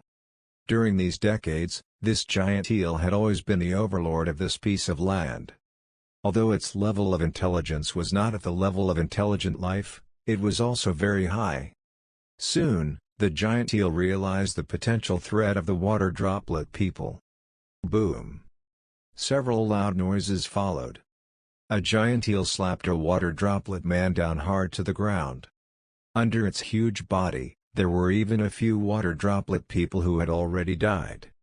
This was a team of droplet people who came out to explore the environment. All of them were killed by this brutal giant eel. The giant eel used its absolute force and gave an obvious warning to the droplet people. Ever since the water droplet people did not dare to go out again. They were staying obediently in the Pyramid of Light. The development and continuation of civilization were taking place slowly, but for the giant eel, water droplet people were only insignificant and small threats. It was not taken into account yet. The 6 offspring of Dong were the most disturbing factor. It was just that, in these decades of search, the giant eel almost searched the entire second continent but had not been able to find the whereabouts of these 6 atomic dinosaurs. The only one who knew was John Denver, who was observing silently. John Denver cast his gaze to the location where the 6 atomic dinosaurs were. They were inside a huge crater. That's right, after witnessing Dong being killed by a giant eel, these 6 atomic dinosaurs escaped to this place. This was the only way to escape from the giant eel. This was a place where even giant eel wouldn't dare to come, but the atomic dinosaurs were able to endure the heat and radiation of the crater and gradually got used to the environment there. Over decades of living in radiation, the bodies of 6 atomic dinosaurs were more or less mutated. It started to be able to absorb radiation and store it in the body. In an accidental state, they could also release the power of this radiation. They couldn't control it by themselves. After decades of growth, the 6 atomic dinosaurs were fully grown. The memory of Dong being killed by the giant eel did not fade, instead, it became more profound. After deliberation, 6 atomic dinosaurs decided to walk out of the crater and find the giant eel for revenge. At the same time, on the second continent, there were more peculiar beings hiding in the shadows, except for the water droplet people. On the first continent, in the chaotic Xia Kingdom, no one realized that on the opposite side of the ocean, an intelligent species with potential no less than theirs had been born. They were still caught in a crazy involution. Xiada, Cao Meng, Sun Quan, and Zhu Changba had all begun their struggle for the top. A big search for one scholar after another started.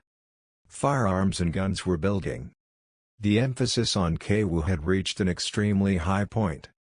If there were no accidents, the world would be united for a long time and divided for a long time. It would certainly be unified again.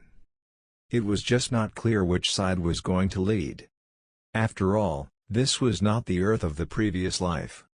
It was the blue star owned by John Denver. John Denver, who had been silently observing the evolution of Blue Star for 100 years. This time, there was a new idea. System, help me to deduce what is the probability that there will be a war in the Xia Kingdom in the future. John Denver asked the system. In John Denver's mind, there was a bottom line. If it was below this bottom line, John Denver would intervene. After all, the war would bring new changes at the same time. It would also lead to a decrease in population, and the size of the blue star was strongly linked to the population. Once below the bottom line, there was an irreversible risk. The result of the deduction came out soon. Deduction result, 50%. 50%. John Denver raised his eyebrows. This result surprised him a bit. It might happen, or it might not happen. Shortly before this, John Denver once let the system deduce a result. There was a once-in-a-millennium scientific research genius. It would be born in this era. For John Denver, ordinary scientific geniuses were no longer attractive now. Only that kind of super-demonic figure that could raise the limit of human science by one person was important for him. It was worth John Denver's attention. At the very least, it was also necessary to have the talent of Qi. As long as the birth of mankind, he was considered the most talented one. He was very good in all fields. From a young age, he was able to realize that this blue star was getting bigger and bigger. Qi was better at technology. There were few theoretical results, and now this monster was born. In the system's deduction results, his talent was one level higher than Qi. This aroused John Denver's interest. John Denver decided to intervene again. P.S. In terms of various characteristics, the water droplet people should be somewhat similar to the ice sea angel and the lighthouse jellyfish. Ice sea angels and lighthouse jellyfish are very beautiful. It's also a creature of the earth. If you are interested, you can search for it. Therefore, the specific image author added some additional settings. Don't be angry. If you don't like it, don't spray it. John Denver had to step in, because if he did not make a move, this peerless genius would just hang up. For the people of Xia Kingdom, this winter was a little cold. Inside the palace of the Xia Kingdom, there was a bleak and cold silence. Ever since Captain Dong took control of the imperial government, the smiles on the faces of the people in the palace became less and less. The palace maids and eunuchs walking on the road were also in a hurry. Next to the Great Desolate Research Institute in the backyard, there was a tall building dedicated to observing the stars. It was named Stargazing Tower. In the earlier years, it was a very popular place for various scholars. The most advanced telescopes in the Xia Kingdom were also present there. Those were used to observe the sky above closer stars. Of course, these weren't exactly stars. Rather, John Denver used the power of the origin to transform a star-like energy mass in order to maintain the normal operation of Blue Star. Except that there was no entity from the outside. They were exactly the same as a normal star. At this time, the Stargazer Tower was empty. Since the closure of the three colleges, the number of scholars in the palace had also decreased. Only some scholars who were responsible for teaching princes and princesses to read were still there. There were naturally even fewer people coming to the Stargazer Tower. The entire 9 floors of the stargazing tower were empty. Only on the highest floor, a little girl who was only 4 or 5 years old was standing on her tiptoes in front of that huge telescope. She was barely lying in front of the telescope lens. She was looking at the sky with curiosity. She stood there until the night darkened. A shout came from outside saying, "Princess, dinner is ready." "Got it." This little girl took one last look at the sky and left reluctantly. She followed the palace maid back to the palace where she lived. After she finished eating, she picked up a book and carefully looked at it. Her face was full of concentration. This was a book that recorded the chronicles since the beginning of time. It also had a series of relatively significant research experiments. The little girl turned to one of the pages. After seeing the Leaning Tower iron ball experiment, she couldn't help but be fascinated. Why are these 2 iron balls, one weighing 100 pounds and one weighing only 1 pound, actually able to land at the same time? She was full of doubts. She turned down the page while thinking about this, to see the answer on the back, but the answer wasn't too satisfying for her. There was only one simple explanation. It didn't thoroughly explain why. There were also speculations and assumptions about this by scholars. It's so complicated. The little girl looked at these complicated numbers and symbols. Although feeling a little scratchy, she watched it with great interest. "Princess, it's time for you to sleep." The palace maid came in and put the book away. "Okay." The little girl reluctantly collapsed. Why don't girls learn manners and poetry, instead of reading these things? The palace maid was very puzzled. The little girl was growing up. She was even more charming, but her interest remained the same. Sneaking off to the stargazing tower every day was her favorite hobby. She loved watching the stars in the sky through that big telescope. The Great Desolate Research Institute of the Imperial Palace became a place to teach princes and princesses, but now, the teachings had changed. The main study was changed to the etiquette of poetry and calligraphy. Physics, chemistry, medicine, etc. that were mandatory in the era of Han were no longer valued. The few scholars who remained were very embarrassed. They would have left a long time ago. Every day in their classrooms, there were a lot of truants. The only thing that comforted them was a little girl named Yan. She was always attentive. After the class, she would occasionally ask a few questions. Time went by day and great changes had taken place in the Xia Kingdom. Tao died from illness and Captain Dong got all the power and established a puppet emperor. This emperor was only 5 years old. It was the youngest of the princes and princesses. The disturbance of the court also affected this side. Although nothing had changed there, the number of princes and princesses who came to study was decreasing day by day. The soldiers standing guard were changed. Their numbers got bigger. Yan remained the same year-round. She was not affected by these events. After the class, she would run to the stargazing tower in a hurry. 2 more years passed and Yan got 10 years old. She was slender and elegant. She looked like a beautiful scoundrel.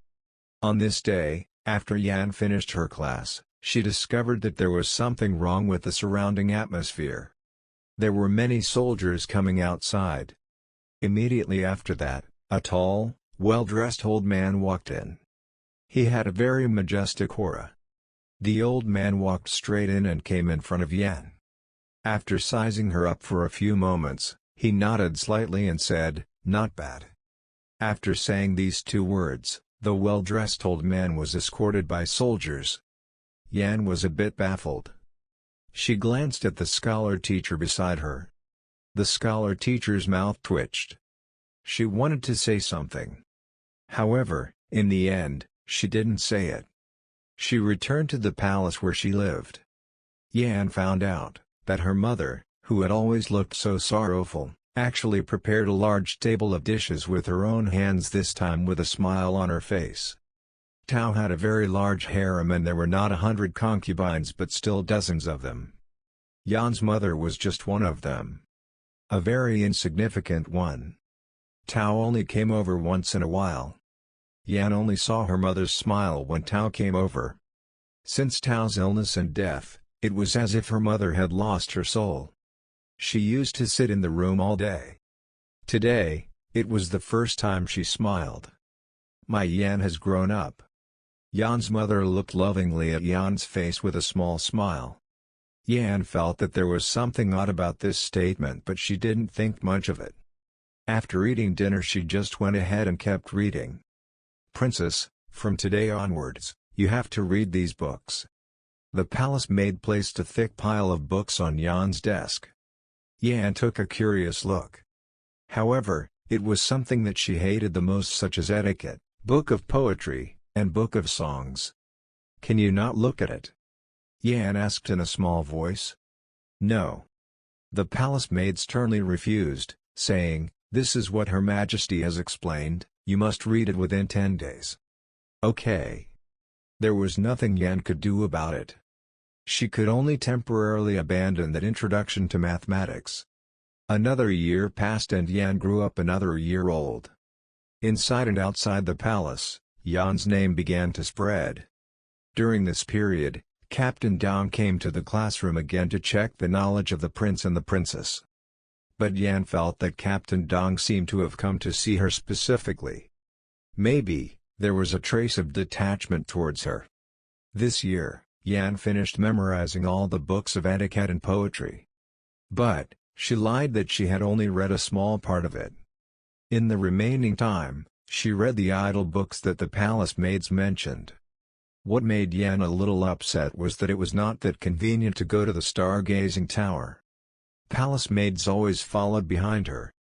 On this day, a small poetry party was held in the palace. The participants were a group of young and handsome people from the upper class, including princes and princesses, ministers outside the palace, and children of big clans. Yan was not interested, but she was forced to come here by her mother. She could only hide in a corner where no one was looking. She was quietly thinking of a math problem she saw in the morning. "Your Highness." A voice came out. Yan looked up. It was a teenager 15 or 16 years old. He had been to the palace 2 or 3 times before. Yan still had an impression of him. He seemed to be the son of a certain minister. Yan nodded as a greeting. "Your Highness." The young man glanced around, then got close to Yan, lowered his voice, and said, "You. Come with me." "Go with you where?" Yan was not sure what to do. It was dark outside. Besides, there was nothing to do in the palace. Could it be the stargazing tower? But the stargazing tower was also closed at night.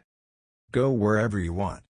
This teenager had a look of determination in his eyes and said, "I have prepared a carriage outside and there are people outside to meet us. As long as we leave the capital, Captain Dong's people will not be able to catch up with us."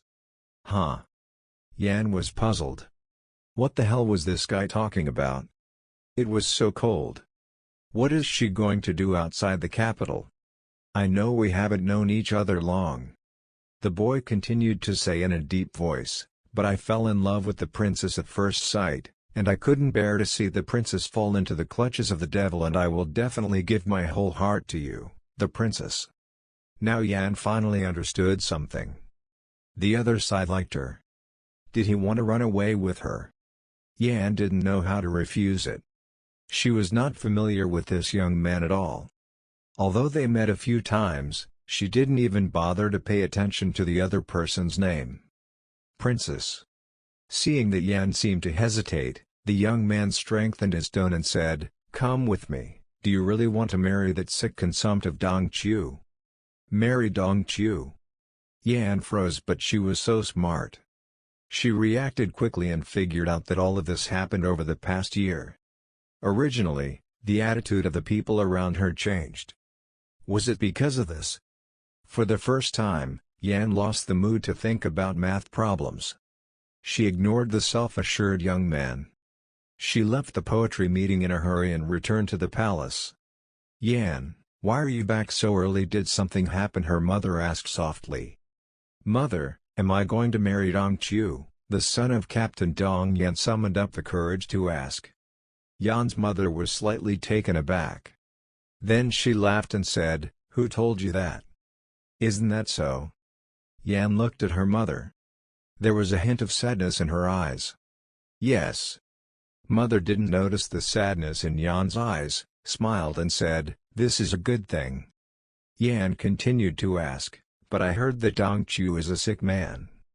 Her mother reassured, "That's all nonsense from outsiders. Captain Dong's son is just weak. Nowadays, the medical condition is so advanced, what disease can't be cured? You don't need to worry."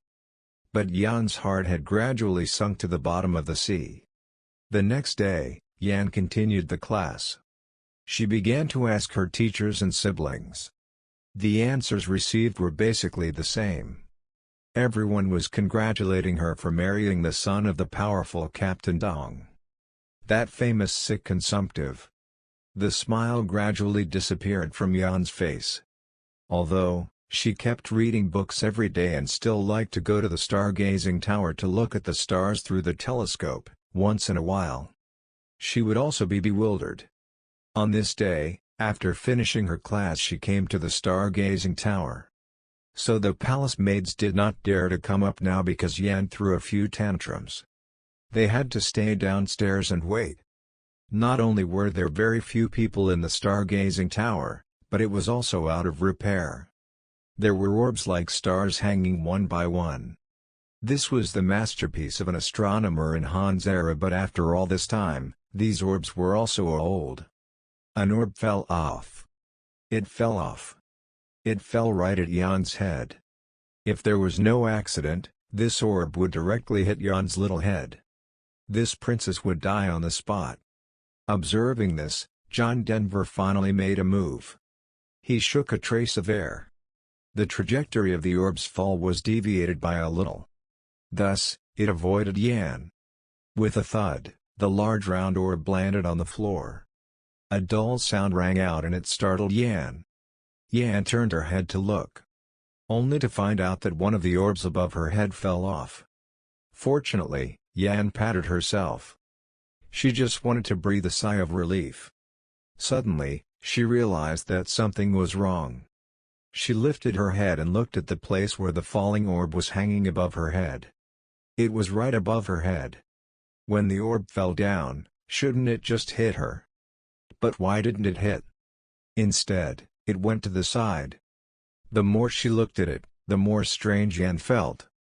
A strong curiosity arose in her heart. She started carrying tools such as ladders, rulers and ropes and measured the position and height of the sphere. Air resistance and wind were also added. The more Yan calculated, the more puzzled she became. How did that work? The position where the orb fell couldn't be next to her, right?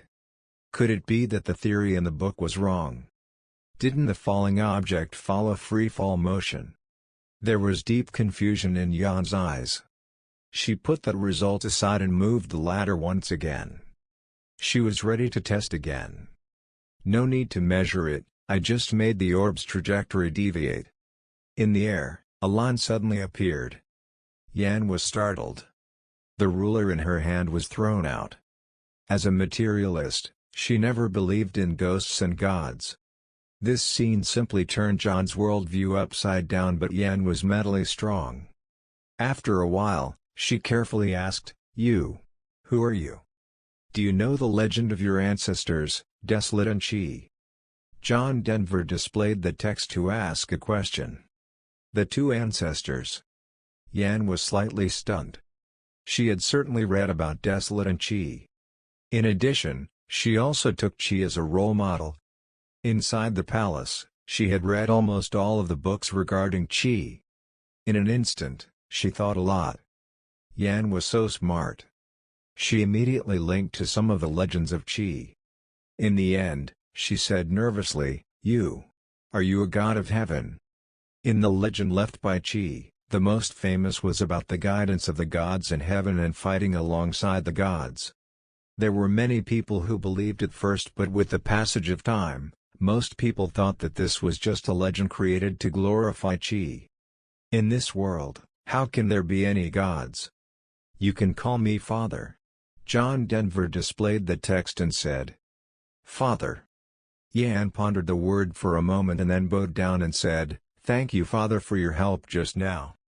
I used to teach Desolate, Qi, and Han. John Denver continued to display the text and said, Now, you are the fourth, are you willing? Hearing this, Yan's eyes widened. It was a great secret. It turned out that those legends were true. Several of Xia's ancestors were indeed once taught by the gods. Yes. Yan was ice-cold smart. She bowed down directly without any hesitation. At the same time, there was a surge of excitement in her heart. It seemed that she wanted to be the same as her ancestors and was able to communicate with the gods. Yan's face regained its usual smile after the encounter with John Denver. The palace maid and her mother looked relieved for a while.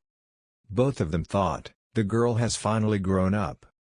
Yan was getting older and was also starting to get mature. After accepting the mission as a princess, there was not much change in Yan's daily routine.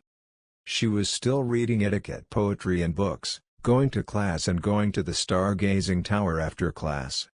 It was just that, if the palace maid was careful, it would be discovered that Yan was spending more and more time in the stargazing tower. Time continued to pass, and with the crackling of firecrackers, another year had arrived. As the marriage of Yan and Captain Dong's son was basically settled, the smiles of the people in the palace also increased. People's attitudes towards Yan were also subtle changes, but Yan was completely indifferent to this. The thing she looked forward to most every day was going to the stargazing tower after class and waiting for John Denver's teaching. John Denver did not come every time. The flow of time in Blue Star was naturally different from reality. For example, when John Denver went to eat one meal, Yan naturally could not see John Denver that day. John Denver's teaching was also based on mentioning points. He also knew that this kind of scientific genius was not taught. She often relied on that heaven-defying talent. When Yan was 12 years old, she built a gift for herself. That gift was an astronomical telescope. It was also the world's first astronomical telescope, and it made the observation of the starry sky more convenient and clear. Those days when John Denver did not come over, her eyes couldn't help but focus on the orb that had almost landed on her head. Why are these orbs falling downward? Why is it not falling upwards? This strange thought suddenly appeared in Yan's little head. In the past, she completely ignored it because she considered it to be natural. Thinking about it, Yan came downstairs in a hurry and picked up a book of Kwu research. In the era of Qi, a masterpiece was produced. It was led by Qi and participated by many scholars. Yan turned to the first few pages and saw that there were 6 questions that John Denver once asked. It was commonly known as John Denver's 6 questions. To be exact, there were 5 questions because one last question about transcendence had been replaced by something else. Those 5 questions were basically solved. Why does drinking cold water make you sick, while hot water does not? This problem was solved shortly after the invention of the microscope. Why does sound travel faster than a bow and arrow? Why does coal burn and stone doesn't? Why can lions and tigers give birth to offspring while cats and dogs can't? These 3 questions were solved one by one after the formal establishment of the disciplines of chemistry, physics and biology. Only the last question that seemed easiest remained. Why does water flow down and not up? In the opinion of many scholars, it was completely bizarre because it was the law of nature. It seemed that there was not much research, but there were still scholars who were doing research on it. Its progress was extremely slow. No one could come up with a convincing explanation. These explanations did not satisfy Yan either, so she started using her own methods. She started conducting an experimental study. The result she found was that everything was not in free fall. For example, magnets. The magnet was also falling, but if there was another magnet next to it, then it would be attracted to this other magnet. It was not just magnets, light and fluffy feathers would also be blown by the wind in the air, and it was not easy for it to fall either. Looking at these experimental results and natural phenomena, Yan picked up her diary and wrote a preliminary guess. Water doesn't always go down, it can go up too. A very common kind of water, tap water, had been invented in this era. It had the ability to climb from the low to the high. Sometime after that, John Denver stopped teaching and silently watched Yan when a variety of experiments and observations were conducted. She kept flipping through books to find research by other scholars. It had to be said that if Yan came from a common family, then even with a higher level of talent, it could also be buried.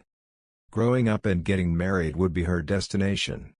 In the palace, books were the most abundant, especially the various books left by previous scholars. At that time, no one paid attention to these things at all. All of those books were sitting on the shelf and were dusty and almost moldy. Gradually, Yan discovered that all objects had the ability to interact with each other, and the most obvious one was the magnet. Yan called it interaction force. The concept of force had long been proposed by scholars, but it was not possible for them to define it precisely. After Yan introduced the concept of interaction forces, that force entered the discipline area. Yan also discovered that there were more than just interactions between objects, these interactions were vastly different. As the magnets were the most obvious, she called it magnetism. After that, Yan wrote down some concepts such as centripetal force, centrifugal force, frictional force, etc. in her diary. Finally, Yan realized the initial problem. It was not just the water. All things were without the influence of other objects. Ultimately, all things were falling towards the ground. She looked at an orb above her head. Suddenly there was some clarity. Could it be that this orb under the foot could also be considered an object? Everything fell down by the force generated by this object. Yan couldn't help but get excited while she was thinking about this. If this planet is regarded as an object, the force generated by such a huge object would be unimaginable. Yan's mind turned quickly. This was a bold guess, but Yan thought that maybe it was close to the truth. She started experimenting again and was preparing to prove her guesses. Unfortunately, despite the discovery of this amazing fact, the proof could not be carried out inside. John Denver showed up at this time and mentioned mathematics. Yan had a realization, so she put aside the experimental proof for now and started math again. Mathematics of this period was also a discipline, but it was not taken seriously. Not only ordinary people, even some scholars treated mathematics as a calculation tool, but mathematics was still being studied. Xia in the southwest was already a young scholar and he created analytical geometry, but most mathematics scholars were still submerged in details. Yan also discovered those minor inferences that didn't work were exhausting for many people. In addition, mathematics could not calculate many things at that time. There were four main categories. The first category arose directly from the study of motion, i.e., the problem of finding the instantaneous degree of return.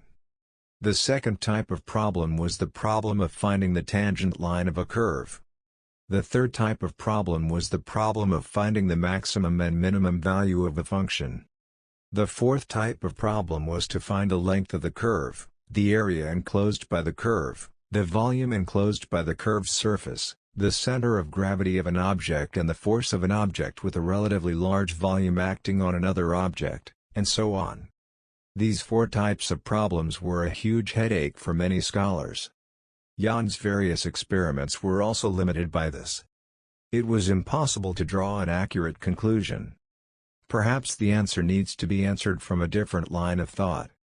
Yan was no longer limited to today's mathematics. She flipped books to find some inspiration. At last, she saw a former scholar's method for calculating the volume of a sphere in a book. A method called points was used. This method was not new to Yan either because this was also being studied by the latter scholars but not in depth. One could say that it lacked a clear and rigorous logical foundation. Just saying so, without explaining why they did so. This discovery made Yan ecstatic. She felt that a whole new door was opening for her. After almost a year of continuous thinking and calculations, calculus was officially born. Of course, calculus was just born, it couldn't be compared to the later maturity period at all. There was also a lack of many corresponding concepts, but its birth was significant. Soon after, mathematics ushered in a period of unprecedented prosperity. It had an important and far-reaching influence on the mathematics of later generations. Seeing this, John Denver couldn't help but be stunned. Is this the scary part of the once-in-a-millennium genius? Even if the conditions were humble. There were not many previous theories, but Yan was still able to forcibly create calculus. The only thing that raises the limit of humanity is genius. John Denver thought silently. The history of science in his previous life had been amply demonstrated, especially the basic theories. A total field of genius. For example, even if the theory of relativity was given to the average person 100 years later in the future, many people couldn't read it either. A breakthrough in basic theory could bring about a great leap forward in human technology and the talent of Blue Star. The genius that was born was more terrifying than in his previous life. When calculus was born, Yan had just celebrated her 13th birthday. Of course, this could not be done without John Denver's guidance. John Denver's teachings were not random either, it was all according to the deduction system, and he gave proper pointers step by step. John Denver saw a higher talent than Xia and more possibilities in Yan. 13-year-old Yan had initially lost the innocence of a child. There was a trace of agility and beauty that belonged to a young girl. Her reputation was growing. As long as she showed up at the poetry club, she would definitely attract a lot of peeping eyes because the marriage with the son of Captain Dong was almost an open secret. Not many people dared to come forward. The teenager who asked Yan to go with him last time was already married. In the Xia Kingdom, the legal age for marriage was 16 years. In 3 years, Yan will be able to get married. Seeing Yan's slender appearance, her mother said with relief. Yan's face was calm and she had dinner. Yan suddenly said, "Mother, I want to go to guard the mausoleum." Mausoleum? The mother looked at Yan in surprise. 3 years in the mausoleum, then I'll come back. Yan said. This. Her mother didn't expect this at all, so she surprisingly froze. The princess wants to go to the mausoleum for 3 years and she will be 16 when she comes back. That's fine. The palace maid next to her passed a look to her mother. Her mother was a little hesitant and didn't answer right away. After Yan slept, she discussed this with the palace maid all night and finally agreed. The reason was not just for filial piety. The main point was that the Xia Kingdom was still in the feudal era, but there was no such strict ethos as in the ancient times of the previous world. It had happened before in the palace. The princess and the man outside the palace had an affair and eloped. The lovesick and overly beautiful Yan attracted even more attention.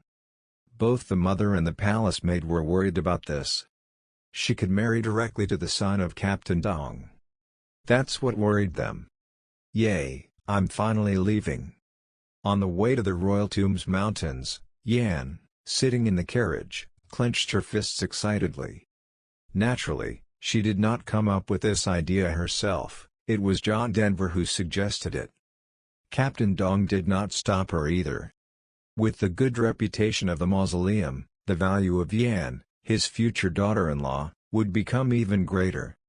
None of them thought that at that time, Yan's trip to the mausoleum would bring huge changes to the world. In Yan's 13th year in the Xia Kingdom, it had gradually recovered from the turmoil of the past few years. The major forces in each area emerged one by one. Mostly small forces and teams had been annexed or subjugated by more powerful forces.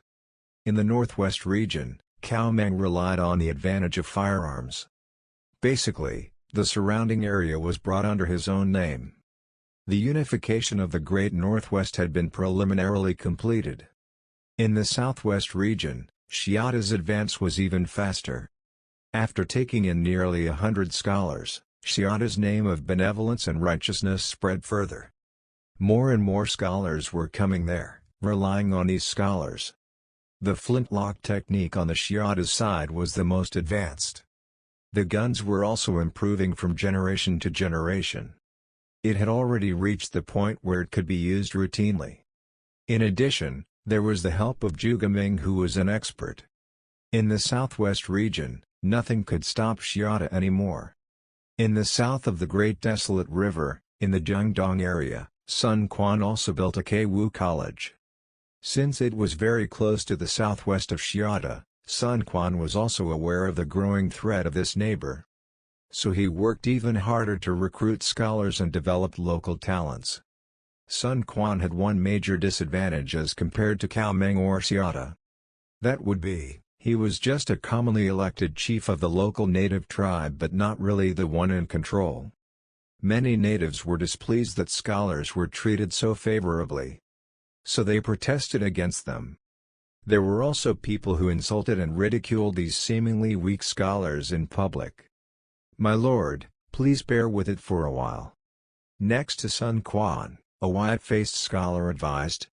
This white-faced scholar was not a scholar who was taken in, it was the son of Sun Quan's father's best friend.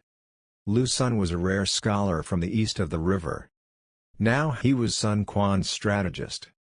These sons and daughters are really abominable. Sun Quan was so angry that he uttered foul language. "Bear with it, for how long do I have to bear with it? Don't rush."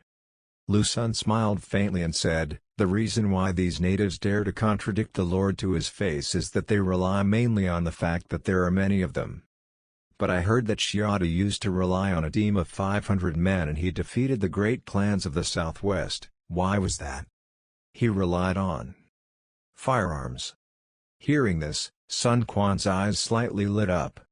He immediately asked, "How is the progress of our firearms development?"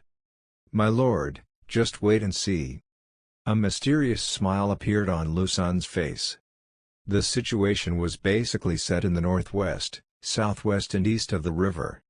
Each of the three forces was divided. This also drew the attention of Captain Dong. Lu Shanfeng was dispatched to lead an army of 10,000 soldiers. The great army was overwhelming. Every move of these three parties was closely monitored. It was just that, Cao Meng and Xiaoda both wrote letters claiming to be ministers. It also made Captain Dong's division unrecognizable. This time, no one noticed that in the southeast north of the Great Desolate River, a force was quietly rising. With Lu Dianji as the military advisor, Zhu Chongba's team grew bigger. It gradually annexed other forces around it and became a hero in the southeast. At that time, the biggest opponent he was facing was another more powerful hero, Chen Youliang. Zhu Chongba's troops were much smaller compared to the famous leader Chen. But he had one big advantage, he had almost 100 scholars. These scholars also came to Zhu Chongbai in these years and were constantly taking the initiative to defect. The bottom line was this: Lu Dianji himself was a scholar, an exceptionally gifted scholar. Under the leadership of Lu Dianji, the research results of the scholars were very promising. Even more advanced firearms were in an accidental situation, not to mention flintlocks and cannons. A shotgun was manufactured by a scholar, using a rear-mounted approach. As compared to the flintlock rifle, it had even better performance. Ha ha ha ha. Seeing the demonstration of firing the gun, Zhu Chongba couldn't help but laugh in excitement. "My lord, this gun is the most advanced firearm currently available and is even more superior to the Xiaodas in the southwest." Lu Dianji laughed.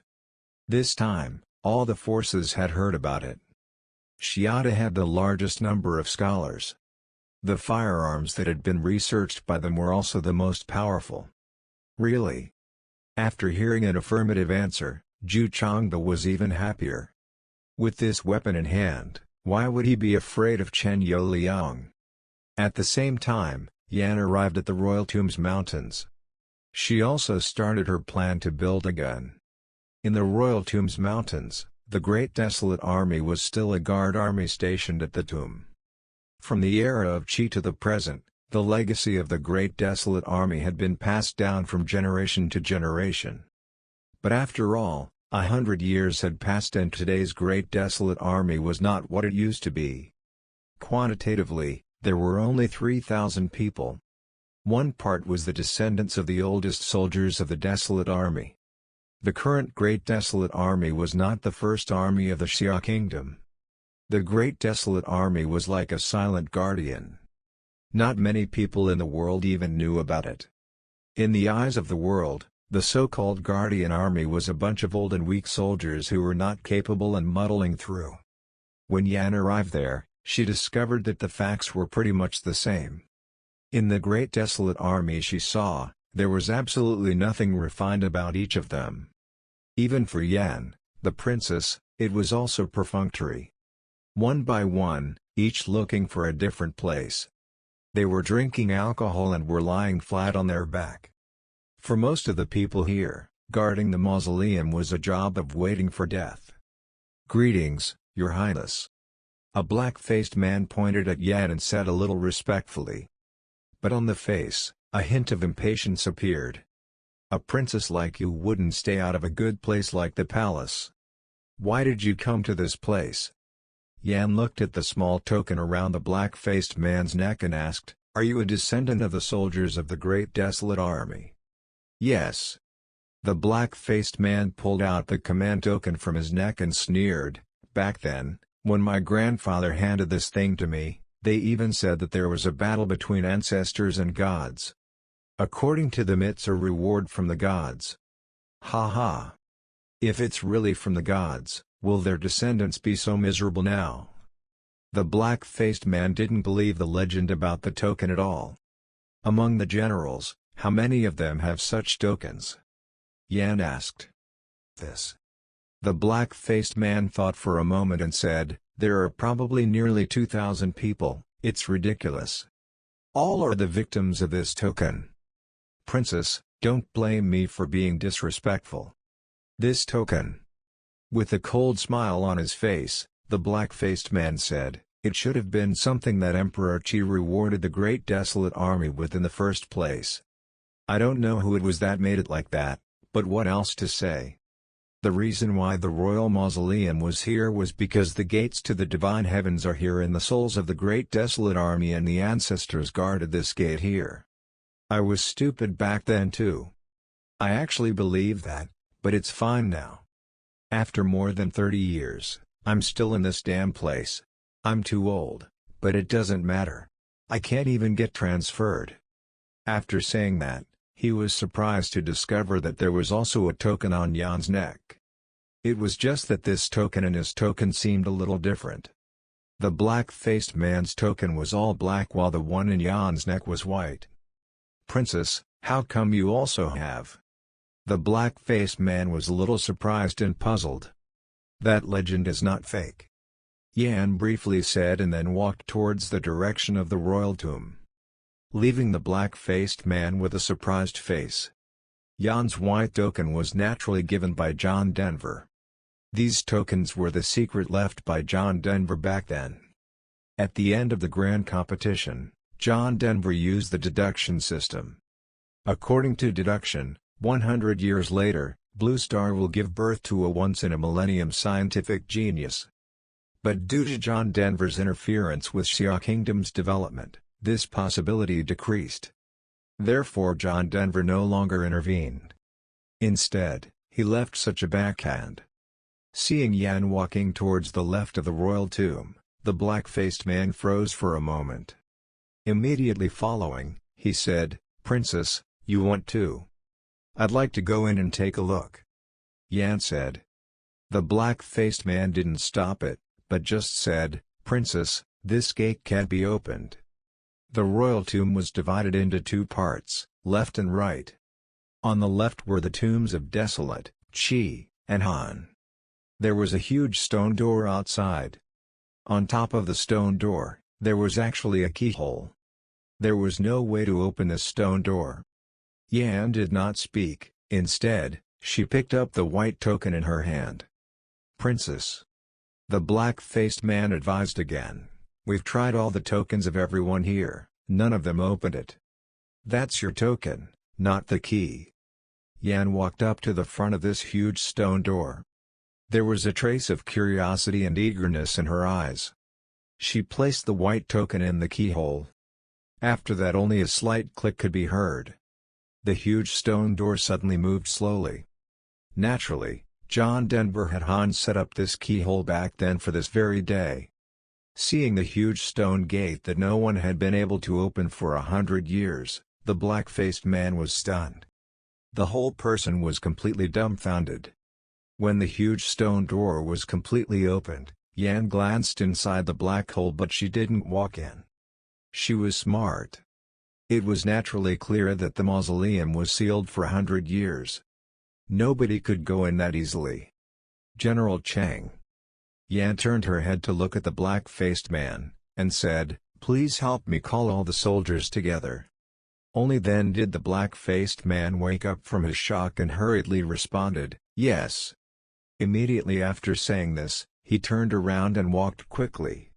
His heart was still in disbelief and there was still a trace of faint excitement. Being able to serve as a general, the black-faced man was not a stupid man. Those legends and stories once again circled in his mind when he saw this amazing scene. He was waiting only to find out that Yan did not reveal the white token. But with that previous scene, the black-faced man was no longer a fool. Instead, he obediently accepted each order of Yan. In his free time, he desperately read all kinds of books to figure out what exactly happened that year. Seeing this, John Denver couldn't help but nod slightly. Now, it was still not time to reveal the truth. Even if it was the year of Qi, it was also before the conquest. Only then did he inform the Great Desolate Army of the specific actions. It was not a good thing for many people to know about that. Not to mention before John Denver restarted the passage, there was still some time left. He had grasped the leader as the black-faced man. Yan's next job was much easier. At Yan's request, some of the equipment of the Great Desolate Army was turned over for use again. In the past, this was a temporary base for planetary conquest. With a large variety of instruments and equipment, the latter decreases from generation to generation. By now they were in the warehouse to eat dust. The black-faced man was not just surprised and bewildered by Yan anymore after reading several books overnight. There was also a hint of respect in his eyes. Ah! Naturally, he did not dare to disobey Yan's order in the slightest. Soon, Yan simply set up a laboratory with the help of many soldiers. This laboratory was not used for mathematical or physical research. Instead, it was used to make firearms and gunpowder. Before Yan came to the Royal Tomb Mountains, by John Denver's mention, it was very clear in her mind that it was impossible for Captain Dong to fall within a few years. If she really wanted to get rid of this marriage, it was necessary to control a certain amount of force. But I don't know much about firearms.